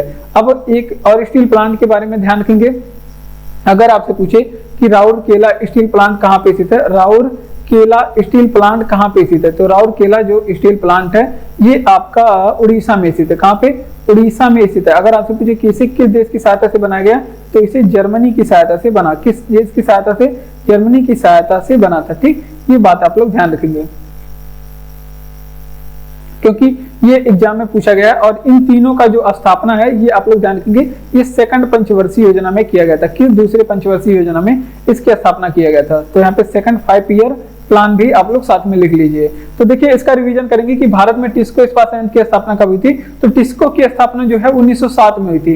अगर आपसे पूछे स्थित कहाँ पे, तो जमशेदपुर झारखंड में टिस्को स्थित है। अगर आपसे पूछे कि भिलाई स्टील प्लांट तो रूस की सहायता से बनाया गया है, छत्तीसगढ़ में स्थित है। दुर्गापुरा स्टील प्लांट ब्रिटेन की सहायता से बनाया गया, पश्चिम बंगाल में स्थित है। ठीक, अगर आपसे पूछे कि राउरकेला स्टील प्लांट किसके सहायता से बनाया गया, तो उड़ीसा के सहायता से बनाया गया और ये जर्मनी में स्थित है। तो ये जर्मनी की सहायता से बनाया गया और उड़ीसा में स्थित है। ठीक, अगला प्रश्न कि कौन सा धातु सबसे अधिक तन्य है, और ये प्रश्न केमिस्ट्री से है, कौन सा धातु सबसे अधिक तन्य है, और साइंस से प्रश्न है। ठीक, ये बात आप लोग ध्यान रखेंगे। तो सोना सबसे अधिक तन्य है, कौन सा है? सोना जो धातु है सबसे अधिक तन्य है। ठीक, ये बातें आप लोग ध्यान रखेंगे। तो अगर आपसे पूछे सोना के बारे में, अब प्रश्न पढ़ लेते हैं। सोना का लैटिन नाम बताइए क्या है? अगर आपसे पूछे कि सोना का लैटिन नाम बताइए क्या है, तो सोना का लैटिन नाम है अर्नम। क्या है? अर्नम है सोना का लैटिन नाम। इसीलिए इसका जो सोना का जो प्रतीक होता है क्या होता है? एयू होता है। क्या होता है इसका प्रतीक? एयू। प्रतीकों के बारे में भी एग्जाम में प्रश्न पूछे जाते हैं कि मतलब किस चीज का प्रतीक कौन सा है। तो इसी वजह से पहले से ही हम लोग तैयारी बना के चलते हैं। अगर आपसे पूछे कि सर्वाधिक शुद्ध सोना कितने कैरेट का होता है, सर्वाधिक शुद्ध सोना, और ये भी एग्जाम में पूछा गया है कि सबसे शुद्ध सोना कितने कैरेट का होता है, तो ये भी आप लोग ध्यान रखेंगे 24 कैरेट का होता है। अगर आपसे पूछे कि सोने का माप किस में करते हैं, तो सोने का माप जो है वो कैरेट में करते हैं, ये भी आप लोग ध्यान रखेंगे। अगर आपसे पूछे कि वहीं पे बेवकूफों का सोना किसे कहते हैं, ये भी एग्जाम में कई बार पूछा गया है। बेवकूफों का सोना किसे कहते हैं, तो पायराइट को बोलते हैं। पायराइट को बेवकूफों का सोना कहते हैं। किसे? बेवकूफों का सोना पायराइट को कहते हैं। तो इतनी बातें आप लोग ध्यान रखेंगे। और विश्व में कुछ सोने की खानें भी प्रसिद्ध है जो एग्जाम में पूछी जाती हैं। अभी हाल ही में एग्जाम में पूछा गया था काल बुरली की खानें कहाँ पे स्थित है? काल बुरली एंड कुलगाड़ी की खान। तो ये जो दोनों खाने हैं, अगर आपसे पूछे कि ये प्रसिद्ध किस वजह से हैं, तो ये सोने के लिए प्रसिद्ध है। किसके लिए? सोने के लिए। अगर आपसे पूछे कि कालबुर्ली और कुलगाड़ी की खान स्थित कहाँ पे है, ये स्थिति के बारे में पूछे, तो ये ऑस्ट्रेलिया में स्थित है। कहाँ पे? ऑस्ट्रेलिया में स्थित है। तो इतनी बातें आप लोग यहाँ से ध्यान रखेंगे। तो इसका रिवीजन करेंगे। देखिए कौन सी धातु सबसे अधिक तन्य है, तो सोना सबसे अधिक तन्य है, यानी कि जितना आप पीटेंगे उतने ज्यादा फैलेगा। तन्यता का मतलब यही हो गया। अगर आपसे पूछे कि सोना का लैटिन नाम क्या है, तो अरम है इसका लैटिन नाम। क्या है? अरम है इसका लैटिन नाम। और प्रतीक क्या होता है इसका? एयू होता है। क्या होता है? एयू इसका प्रतीक है। ठीक, अगर आपसे पूछे कि सर्वाधिक शुद्ध सोना क्या होता है, तो 24 कैरेट का सोना सबसे ज्यादा शुद्ध सोना होता है। बेवकूफों का सोना किसे कहते हैं? पायराइट को बेवकूफों का सोना कहते हैं। कालगुल्ली और कुलगाड़ी की खान सोने के लिए प्रसिद्ध है, और ये ऑस्ट्रेलिया महाद्वीप में स्थित है। किस महाद्वीप में? ऑस्ट्रेलिया कॉन्टिनेंट में स्थित है। तो ये बातें आप लोग ध्यान रखेंगे। राष्ट्रपति शासन किस अनुच्छेद में है, और ये भी आपका पॉलिटी से प्रश्न है, राष्ट्रपति शासन। और यहाँ से प्रश्न एग्जाम में पूछे जाते हैं। जितने आपके राष्ट्रीय आपात है वो हम लोग पढ़ने वाले हैं। जैसे अगर आपसे पूछे कि राष्ट्रीय आपात किस अनुच्छेद में, तो आप लोग बताएंगे 356 में। कितने? 356 में। अभी राष्ट्रपति आपात मतलब राष्ट्रपति शासन के बारे में हम लोग पढ़ेंगे। लेकिन अगर आपसे पूछे कि राष्ट्रपति शासन 356 में है। अगर आपसे पूछे कि राष्ट्रीय यहाँ पे सही से लिखेंगे। अगर आपसे पूछे कि राष्ट्रीय आपात किस अनुच्छेद में, तो राष्ट्रीय जो आपात है ये अनुच्छेद नंबर 352 में है। अगर आपसे पूछे कि वित्तीय आपात किस अनुच्छेद में है, वित्तीय आपात किस अनुच्छेद में है, तो ये आप लोग ध्यान रखेंगे। वित्तीय आपात अनुच्छेद 360 में है। क्योंकि ये तीनों प्रश्न एग्जाम में पूछे गए हैं, तो इसे आप लोग एक साथ नोट कर लीजिए कहीं पे। ये तीनों प्रश्न एक साथ आप लोग कहीं पे नोट कर लीजिए। अब बात कर लेते हैं राष्ट्रपति शासन की। यहाँ पे नोट करेंगे, आप लोग नोट करेंगे। राष्ट्रपति शासन के बारे में हम आप लोग को बताते हैं। जैसे अगर आपसे पूछे कि राष्ट्रपति शासन अनुच्छेद 356 में है, ये आप लोग ध्यान रखेंगे। अगर आपसे पूछे कि राष्ट्रपति शासन की घोषणा कौन करता है, तो यहाँ पे आप लोग ध्यान रखेंगे कि राष्ट्रपति शासन की घोषणा खुद राष्ट्रपति जी करते हैं, राष्ट्रपति करते हैं। अगर आपसे पूछे कि किसकी सिफारिश पे राष्ट्रपति शासन लगता है, किसकी सिफारिश पे राष्ट्रपति शासन लगता है, तो ये राष्ट्रपति शासन के लिए सिफारिश करता है राज्यपाल करता है। कौन करता है? राज्यपाल। और राष्ट्रपति शासन के दौरान राष्ट्रपति शासन के दौरान जो शक्ति है वो किसके हाथ में जाती है, वो शक्ति किसके हाथ में जाती है, पूरी की पूरी शक्ति वो आपके राज्यपाल के हाथ में चली जाती है। किसके हाथ में? राज्यपाल की। राज्य की पूरी शक्ति किसके हाथ में चली जाती है? राज्यपाल के हाथ में चली जाती है। तो इतनी बातें आप लोग ध्यान रखेंगे। या फिर या फिर आप कह सकते हैं कि राज्य का संचालन कौन करता है राष्ट्रपति शासन के दौरान, तो राज्य का संचालन कौन करता है, राष्ट्रपति करते हैं। तो इतनी बातें आप लोग इस प्रश्न से याद रखेंगे, तो इसका रिवीजन करेंगे। और पहली बार राष्ट्रपति शासन अगर आपसे पूछे कि फर्स्ट टाइम राष्ट्रपति शासन किस राज्य में लगा था, तो पंजाब राज्य में लगा था। किस राज्य में, पंजाब में लगा था। तो ये भी आप लोग ध्यान रखेंगे। राष्ट्रपति शासन अगर आपसे पूछे कि पहली बार कब लगा था, तो पहली बार जो है पंजाब में लगा था। तो ये बातें याद रखेंगे। और पंजाब में कब लगा था अगर आपसे पूछ ले, तो ये भी आप लोग ध्यान रखेंगे कि 1951 में लगा था सबसे पहले राष्ट्रपति शासन पंजाब में। तो इसका रिवीजन करेंगे। देखिए, अगर आपसे पूछे कि राष्ट्रपति शासन किस अनुच्छेद में है, तो अनुच्छेद नंबर 356 में है राष्ट्रपति शासन। अगर आपसे वही पूछ ले कि राष्ट्रीय आपात कितने में है, 352 में। एग्जाम में कई बार पूछा गया। वित्तीय आपात भी एग्जाम में पूछा गया कई बार। वित्तीय आपात एक ऐसा आपात है जिसका आज तक भारत में प्रयोग नहीं हुआ है। राष्ट्रपति शासन के बारे में बात करेंगे कि राष्ट्रपति शासन की घोषणा कौन करता है, तो राष्ट्रपति करते हैं। अगर आपसे पूछे कि राष्ट्रपति शासन के लिए सिफारिश कौन करता है, तो राज्यपाल राष्ट्रपति शासन के लिए सिफारिश करता है। ठीक। और इस दौरान जब राष्ट्रपति शासन राज्यों में लग जाता है, तो राज्य का संचालन कौन करने लगता है, तो राज्य का संचालन आपके राष्ट्रपति महोदय राज्यपाल करने लगते हैं। कौन करने लगते हैं, राज्यपाल। पहली बार राष्ट्रपति शासन पंजाब राज्य में लगा 1951 में। और एक बार में राष्ट्रपति शासन 6 माह के लिए लगता है, और 6 माह करके 3 साल तक बढ़ाया जा सकता है। ये भी बात आप लोग ध्यान रखेंगे। तो बढ़ते हैं अपने अगले प्रश्न की ओर। अगला प्रश्न कि भारत का राष्ट्रीय जलीय जंतु कौन सा है। तो ये प्रश्न इंपॉर्टेंट है और आपको ये प्रश्न याद भी होनी चाहिए। अगर आप पढ़ नहीं रहे हैं तो भी याद होना चाहिए कि भारत का राष्ट्रीय जलीय जंतु कौन है। तो गंगा डॉल्फिन है। गंगा डॉल्फिन भारत का राष्ट्रीय जलीय जंतु है। ठीक, डॉल्फिन। और ये पूछा जाता है कि ये तो आप लोग जानते हैं कि गंगा डॉल्फिन हमारा राष्ट्रीय जलीय जीव है। अगर आपसे पूछे कि गंगा डॉल्फिन को राष्ट्रीय जलीय जीव कब बनाया गया, ये बताइए। अगर आपसे पूछे कि गंगा डॉल्फिन को राष्ट्रीय जलीय जीव कब बनाया गया, तो 2008 में बनाया गया। 2009 में बनाया गया। अगर आपसे पूछे कि हमारी राष्ट्रीय नदी कौन सी है, हमारी राष्ट्रीय नदी कौन सी है, तो हमारी राष्ट्रीय नदी है गंगा नदी। कौन सी है, गंगा नदी हमारी राष्ट्रीय नदी है। और अगर आपसे पूछे कि गंगा नदी को राष्ट्रीय नदी कब बनाया गया, तो ये आप लोग ध्यान रखेंगे। ये अगर आपसे पूछे कब बनाया गया, तो 2008 में बनाया गया। कब बनाया गया, 2008 में बनाया गया। तो ये बातें आप लोग ध्यान रखेंगे, ये एग्जाम के लिए आपके इंपॉर्टेंट है। अब बात कर लेते हैं। और ये जो गंगा डॉल्फिन दिवस है, अगर आपसे पूछे कि हम लोग गंगा डॉल्फिन दिवस कब मनाते हैं, डॉल्फिन दिवस कब मनाते हैं, तो डॉल्फिन दिवस हम लोग 5 अक्टूबर के दिन मनाते हैं। कब मनाते हैं, 5 अक्टूबर के दिन मनाते हैं।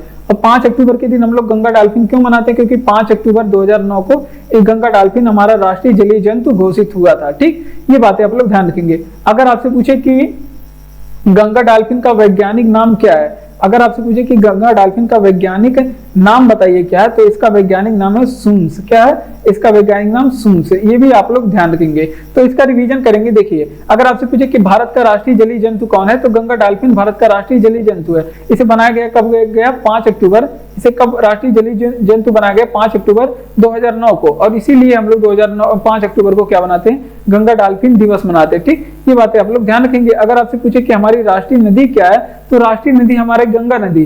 लेकिन अगर आपसे पूछे कि बनाया कब गया इसे, तो 2008 में बनाया गया। ठीक, और डॉल्फिन दिवस हम लोग 5 अक्टूबर को मनाते हैं। ये बात हम लोग कर चुके हैं। और बात करते हैं वैज्ञानिक नाम इसकी क्या है, तो सुन्स है। इसका वैज्ञानिक नाम क्या है, सुन्स है। अगर आपसे पूछे कि पहला क्रिकेट विश्व कप किस देश ने जीता, तो पहला क्रिकेट विश्व कप जो है वो जीता था, सबसे पहला जो क्रिकेट विश्व कप है वो जीता था आपका वेस्ट इंडीज ने। किसने जीता था, वेस्ट इंडीज ने सबसे पहले क्रिकेट विश्व कप जीता था। और ये जीता कब था, 1975 में। कब जीता था, 1975 में सबसे पहले वेस्ट इंडीज ने जीता। अगर आपसे पूछे कि किसे हराया था या फिर किसे हराकर जीता था, तो ये भी आप लोग ध्यान रखेंगे, ऑस्ट्रेलिया को हरा करके जीता था। किसे, ऑस्ट्रेलिया को हरा करके जीता था। वहीं अगर आपसे पूछे कि भारत कितनी बार विश्व कप जीत चुका है, अगर वर्ल्ड कप के बारे में बात करें तो भारत कितनी बार जीत चुका है, तो भारत के बारे में बात करेंगे तो भारत वर्ल्ड कप आज तक 2 बार जीता है। भारत वर्ल्ड कप कितनी बार जीता है, तो भारत जो है वर्ल्ड कप 2 बार जीता है। और कब कब जीता है, तो पहली बार जीता था 1893 में। पहली बार भारत वर्ल्ड कप कब जीता था, 1893 में। तो पहली बार भारत जो वर्ल्ड कप जीता था 1983 में जीता था। अगर आपसे पूछे कि इस बार मतलब 1983 में कप्तान कौन थे, भारतीय क्रिकेट टीम के कप्तान कौन थे, तो कपिल देव थे। कौन थे, कपिल देव। क्योंकि ये प्रश्न पूछा जाता है, अगर आपसे पूछे कि दूसरी बार कब जीता था, सेकंड बार भारत विश्व कप कब जीता था, तो ये जीता था 2011 में।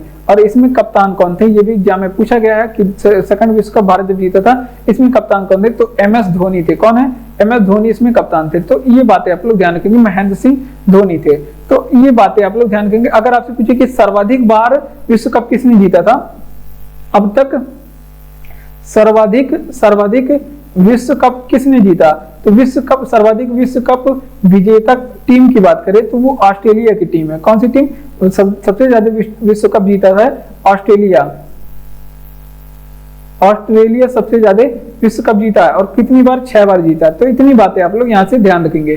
तो इसका रिवीजन करेंगे कि पहला क्रिकेट विश्व कप किस देश ने जीता, तो वेस्ट इंडीज ने पहला क्रिकेट विश्व कप जीता 1975 में। कब जीता था, 1975 में। और हराया किसे था, तो ऑस्ट्रेलिया को हरा करके। और जबकि ऑस्ट्रेलिया जो है सर्वाधिक विश्व कप विजेता है, ऑस्ट्रेलिया सर्वाधिक विश्व कप विजेता 6 बार जीत चुका है। ठीक, भारत 2 बार जीता है, पहली बार 1983 में, कप्तान इसमें कपिल देव थे, और दूसरी बार 2011 में, कप्तान इसमें MS धोनी थे, श्रीलंका को हरा करके जीते थे। ठीक, बात करते हैं 6 से 14 वर्ष के बच्चों के लिए अनिवार्य शिक्षा।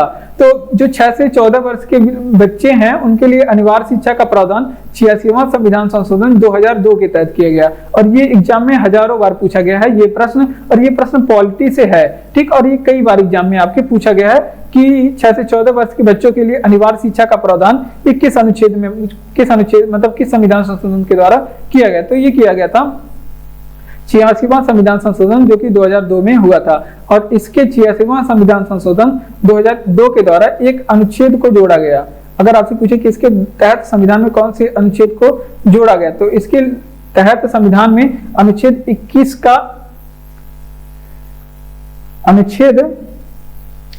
का ए जुड़ा। क्या जुड़ा, अनुच्छेद 21 का ए जुड़ा था। ठीक, ये बातें आप लोग ध्यान रखेंगे।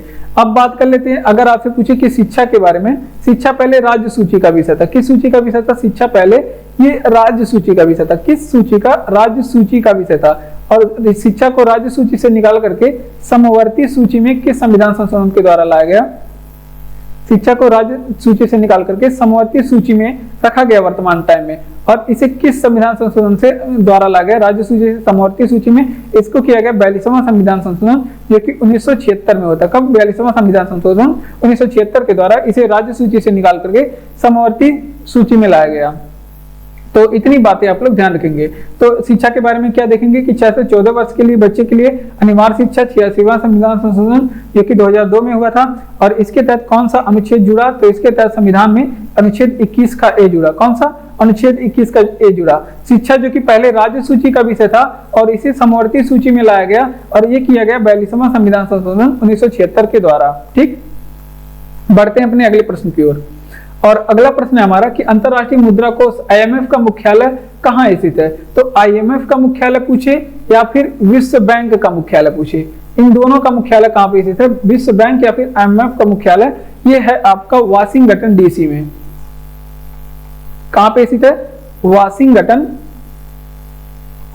वाशिंगटन DC में स्थित है। ठीक, ये बात आप लोग ध्यान रखेंगे। अब बात कर लेते हैं कि IMF की, अगर आपसे पूछे कि स्थापना कब हुई थी, IMF की स्थापना तो ये हुई थी 1944 के, IMF की स्थापना 1944 में। और ब्रेटन वुड्स सम्मेलन के द्वारा इसकी स्थापना हुई थी। ब्रेटन वुड्स सम्मेलन के द्वारा IMF की स्थापना हुई थी। ब्रेटन वुड्स सम्मेलन के द्वारा IMF की स्थापना हुई थी। इतनी बातें आप लोग ध्यान रखेंगे। अगर आपसे पूछे कि IMF में सदस्य कितने हैं, IMF में सदस्य कितने हैं, 190 सदस्य देश हैं इसमें। अगर आपसे पूछे कि सबसे नवीनतम IMF का सबसे नवीनतम सदस्य कौन है, तो IMF का सबसे नवीनतम सदस्य है एंडोरा। क्या है, एंडोरा IMF का सबसे नवीनतम सदस्य है। ठीक, IMF की मुद्रा की बात करें, अगर आपसे पूछे कि IMF की मुद्रा क्या है, तो IMF की मुद्रा होती है SDR, इसे बोलते हैं SDR। और IMF की मुद्रा है SDR। और ये बात आप लोग ध्यान रखेंगे। अगर आपसे पूछे कि IMF की वर्तमान अध्यक्ष कौन है, वर्तमान समय IMF की अध्यक्ष कौन है, तो क्रिस्टलीना जॉर्जीवा है। कौन है, क्रिस्टलीना जॉर्जीवा आईएमएफ की वर्तमान अध्यक्ष हैं। ठीक, इतनी बातें आप लोग ध्यान रखेंगे। तो चलिए इसका रिवीजन करेंगे। अंतरराष्ट्रीय मुद्रा कोष आईएमएफ का मुख्यालय कहाँ पे स्थित है?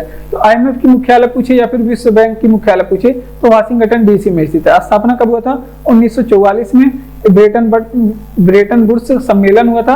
इसके तहत स्थापना 1945 में हुआ था, आपको 1945 मिलेगा। और जो कि ब्रेटन वुड्स सम्मेलन 1944 में हुआ था। और इसमें सदस्य देश कितने हैं? तो इसमें सदस्य देश मतलब 190 आईएमएफ के सदस्य देश और नवीनतम सदस्य देश एंडोरा है। मुद्रा क्या है? आईएमएफ की एसडीआर है। वर्तमान अध्यक्ष इसके कौन है? क्रिस्टलिना जॉर्जिवा है इसके वर्तमान अध्यक्ष। ठीक, इतनी बातें आप लोग ध्यान रखेंगे। और रेबीज की टीके की खोज किसने की थी? तो रेबीज की टीके की खोज लुई पास्चर ने किया था। किसने? लुई पास्चर ने रेबीज के टीके की खोज की थी। अब बात कर लेते हैं रेबीज के टीके के बारे में। तो अगर आपसे पूछे कि रेबीज होता कैसे है, तो रेबीज पागल कुत्ते के काटने से होता है। कैसे?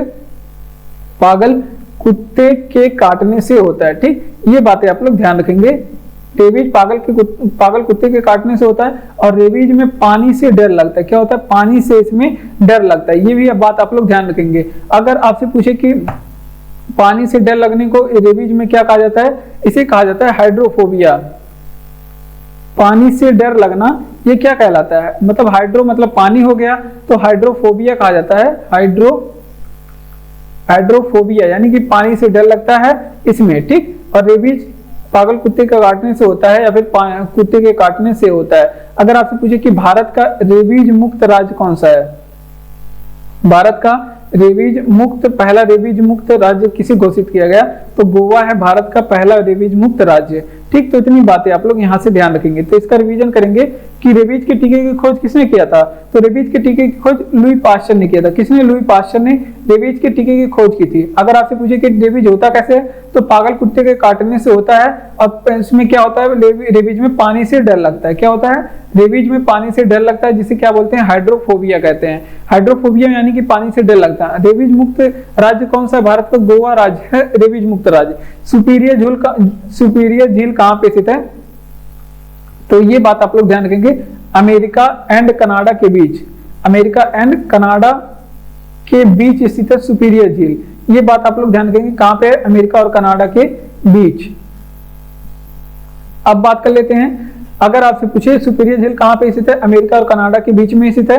अब यहाँ पे अमेरिका और कनाडा के बीच में एक रेखा जिसे कही जाती है 49 डिग्री अक्षांश रेखा, 49 डिग्री नॉर्थ अक्षांश रेखा। और यहाँ पे अमेरिका और कनाडा के बीच में ही महान झील क्षेत्र स्थित है। महान झील क्षेत्र स्थित है। और इस महान झील क्षेत्र को पूछा जाता है इसमें कौन कौन सी झीलें हैं? तो इसमें 5 झीलें आती हैं। कौन कौन सी?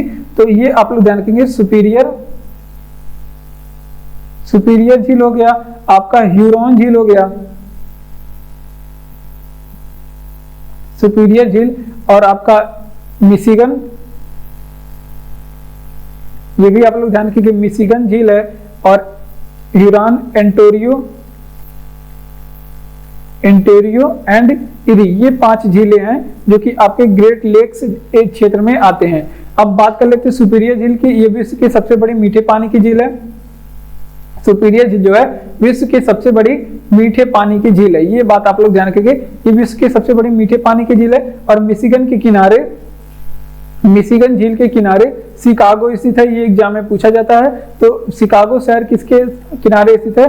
शिकागो सिटी जो है मिशिगन झील के किनारे स्थित है। और तो महान झील क्षेत्र में 5 झीलें, एक सुपीरियर हो गया, दूसरा ह्यूरॉन हो गया, तीसरा मिशिगन हो गया, चौथा एंटोरियो हो गया, और 5वां क्या हो गया? इरी। तो ये 5 झीलें सुपीरियर झील, तो ये 5 झीलें स्थित है ग्रेट लेक क्षेत्र में, जिसे क्या बोलते हैं? महान झील क्षेत्र बोलते हैं। तो इसका रिवीजन करेंगे कि सुपीरियर झील कहाँ स्थित है? तो अमेरिका और कनाडा के बीच स्थित है। कहाँ पे? अमेरिका और कनाडा के बीच में, जिसे महान झील क्षेत्र बोलते हैं। और सुपीरियर की बात करें तो ये विश्व की सबसे बड़ी मीठे पानी की झील है। और विश्व की सबसे बड़ी झील पूछे तो आप लोग क्या बताएंगे? तो कैस्पियन सागर बताएंगे। लेकिन विश्व की सबसे बड़ी मीठे पानी की झील पूछे तो सुपीरियर झील बताएंगे। ह्यूरॉन झील कहाँ पे स्थित है? तो ये भी ग्रेट लेक क्षेत्र में स्थित है। और बात करते हैं मिशिगन झील किसके किनारे स्थित है? तो इसके किनारे शिकागो बसा हुआ है। एंटोरियो और इरी झील ये कहाँ पे स्थित है, वहीं महान झील क्षेत्र में स्थित है। तो ये बातें आप लोग ध्यान रखेंगे। बढ़ते हैं अपने अगले प्रश्न की ओर। 10 नंबर प्रश्न है हमारा और सबसे आखिरी प्रश्न है कि स्वाइन फ्लू किस वायरस से फैलता है। ये भी एग्जाम में अभी रिसेंटली पूछा गया है और ये साइंस से प्रश्न है, बायोलॉजी से प्रश्न है और कह रहा है कि स्वाइन फ्लू किस वायरस से फैलता है। तो ये आप लोग ध्यान रखेंगे H1N1 वायरस के कारण, H1N1 वायरस के कारण स्वाइन फ्लू फैलता है। अगर आपसे पूछे कि बर्ड फ्लू किस के कारण फैलता है, बर्ड फ्लू किसके कारण फैलता है, तो ये H5N1 के कारण, इसके वायरस का क्या नाम है, H5N1, ये बर्ड फ्लू के वायरस का नाम है। तो दोनों एग्जाम में पूछे गए हैं, स्वाइन फ्लू और बर्ड फ्लू दोनों एग्जाम में पूछे जा चुके हैं, ये आप लोग ध्यान रखेंगे। अगर आपसे पूछे कि बर्ड फ्लू के वायरस की खोज कब हुई थी, बर्ड फ्लू की वायरस की खोज कब हुई थी, तो 1971 में इसकी खोज हुई थी, ये भी बात आप लोग ध्यान रखेंगे। तो इसका रिवीजन करेंगे कि स्वाइन फ्लू किस वायरस से होता है, तो H1N1 वायरस से स्वाइन फ्लू होता है। और बर्ड फ्लू पूछ ले किस वायरस से होता है, तो H5N1 वायरस से बर्ड फ्लू होता है। और स्वाइन फ्लू की खोज पूछ ले, मतलब बर्ड फ्लू की खोज किसने की थी, तो 1971 में इसकी खोज हुई थी। भारत का नेपोलियन किसे कहा जाता है, तो भारत का नेपोलियन समुद्रगुप्त को कहा जाता है, क्योंकि नेपोलियन जो था वो फ्रांस से संबंधित था और वो फ्रांस का एक क्रांतिकारी था नेपोलियन, और वो कभी कोई भी युद्ध हारता नहीं था। तो भारत का नेपोलियन किसे कहा जाता है, समुद्रगुप्त को कहा जाता है। अगर आपसे पूछे कि सिक्कों पर बीड़ा बजाते हुए चित्र किसका मिलता है, तो सिक्कों पे बीड़ा बजाते हुए चित्र जो है किसका मिलता है, सिक्कों पे बीड़ा बजाते हुए चित्र मिलता है आपका समुद्रगुप्त का। किसका मिलता है, समुद्रगुप्त का सिक्कों पे बीड़ा बजाते हुए चित्र मिलता है। और इसके वजह से इसे समुद्रगुप्त को क्या कहा जाता है, इसके लिए इसे संगीत प्रेमी भी कहा जाता है। समुद्रगुप्त को क्या बोलते हैं, संगीत प्रेमी भी कहा जाता है। और इनके दरबार में एक कवि रहते थे, इनके दरबार में कौन से कवि रहते, तो इनके दरबारी कवि के नाम आप लोग ध्यान रखेंगे। दरबारी कवि इनके कौन थे, हरिसिंह थे, एग्जाम में पूछा गया था। हरिसिंह किसके दरबारी कवि थे, तो चंद्रगुप्त के दरबारी कवि थे। ठीक, ये बातें आप लोग ध्यान रखेंगे। हरिसिंह किसके दरबारी कवि थे, तो समुद्रगुप्त के दरबारी कवि थे। हम चंद्रगुप्त बोल दिए क्या, तो ये गलत हो गया था। और इस समुद्रगुप्त को ही लिच्छवी दोहित्र कहा जाता है, क्योंकि इनकी माता का नाम क्या है, लिच्छवी। जो इनकी माता है वो लिच्छवी थी, ये भी आप लोग ध्यान रखेंगे। लिच्छवी दोहित्र भी कहा जाता है। ठीक, तो इतनी बातें आप लोग चंद्रगुप्त से याद रखेंगे, क्योंकि ये प्रश्न घुमा फिरा के एग्जाम में पूछा जाता है और ये प्रश्न जो था हिस्ट्री से संबंधित प्रश्न था। भारत का नेपोलियन किसे कहा जाता है, समुद्रगुप्त को भारत का नेपोलियन कहा जाता है। क्यों कहा जाता है, कि मतलब अब बात कर लेते हैं, सिक्कों पे बीड़ा बजाते हुए चित्र किसका मिलता है, तो सिक्कों पे बीड़ा बजाते हुए चित्र समुद्रगुप्त को मिलता है। और इसी वजह से इसे समुद्रगुप्त को संगीत प्रेमी बताया जाता है, कि ये संगीत को पसंद करता था। अगर आपसे पूछे कि समुद्रगुप्त के बारे में इसे लिच्छवी दोहित्र भी कहा जाता है। क्या कहते हैं, लिच्छवी दोहित्र। समुद्रगुप्त के दरबारी कवि हरिसिंह थे, ये भी बातें आप लोग ध्यान रखेंगे। विश्व स्वास्थ्य संगठन, ये भी इंपॉर्टेंट प्रश्न है, कई बार एग्जाम में पूछा गया। विश्व स्वास्थ्य संगठन के बारे में, जिसे आप लोग क्या बोलते हैं, WHO बोलते हैं। इसका मुख्यालय पूछे तो इसका मुख्यालय जिनेवा में है। कहाँ पे, जिनेवा में मुख्यालय। अगर आपसे पूछे कि विश्व स्वास्थ्य संगठन के बारे में, तो इसकी स्थापना पूछ ले कब हुई थी, तो इसकी स्थापना 1945 कब हुई थी, पूरी डेट आप लोग ध्यान रखेंगे। 7 अप्रैल, इसकी स्थापना 7 अप्रैल 1945 में हुई थी। और इसी वजह से हम लोग 7 अप्रैल के दिन हम लोग क्या बनाते हैं, WHO दिवस मनाते हैं। क्या बनाते हैं, WHO दिवस मनाते हैं। तो इतनी बातें यहाँ से आप लोग ध्यान रखेंगे। 7 अप्रैल के दिन हम लोग क्या मनाते हैं, WHO दिवस मनाते हैं। अगर WHO की बात करें तो इसमें सदस्य देश कितने हैं, तो सदस्य देशों की संख्या पूछे तो इसमें कुल 194 सदस्य देश हैं। कितने, 194 सदस्य देश। अगर आपसे पूछे कि WHO के अध्यक्ष कौन है, तो डॉक्टर टेड्रोस एडोनोम है इसके अध्यक्ष। कौन है, टेड्रोस एडोनोम इसके अध्यक्ष है। ठीक, तो इतनी बातें, केवल इतनी बातें आप लोग इस प्रश्न से याद रखेंगे। विश्व स्वास्थ्य संगठन का मुख्यालय, तो इसका मुख्यालय जिनेवा में है। कहाँ पे, जिनेवा में, ये बात हो गई। और स्विट्जरलैंड में पड़ता है जिनेवा। WHO इसे कहते हैं। स्थापना कब हुआ था, तो 7 अप्रैल 1945 को स्थापना हुआ था। और इसी वजह से 7 अप्रैल को WHO दिवस मनाते हैं। और WHO में सदस्यों की संख्या कुल कितनी है, 194 सदस्य देश हैं। जिसके अध्यक्ष कौन है, टेड्रोस एडोनोम इसके अध्यक्ष। कौन, डॉक्टर टेड्रोस एडोनोम इसके अध्यक्ष हैं। बढ़ते हैं अपने अगले प्रश्न की ओर। तो जय हिंद, धन्यवाद। आज की वीडियो में बस इतना ही और मिलते हैं अपने अगले वीडियो में। तब तक के लिए आप लोग क्लास को अच्छे से पढ़ते रहें। जो पिछला क्लास है उसको भी अगर आप नहीं पढ़े हैं तो पढ़ लें और इस तरह से आप हमारे चैनल से जुड़े रहें। इसी तरह से अपनी तैयारी को मजबूती से आगे बढ़ाएं और अगर आपको क्लास अच्छा लग रहा हो तो क्लास को लाइक करिए, चैनल को सब्सक्राइब करके अपने दोस्तों तक भी शेयर करिए और मिलते हैं अगले वीडियो में। तब तक के लिए आप लोग खूब पढ़िए और खुश रहिए।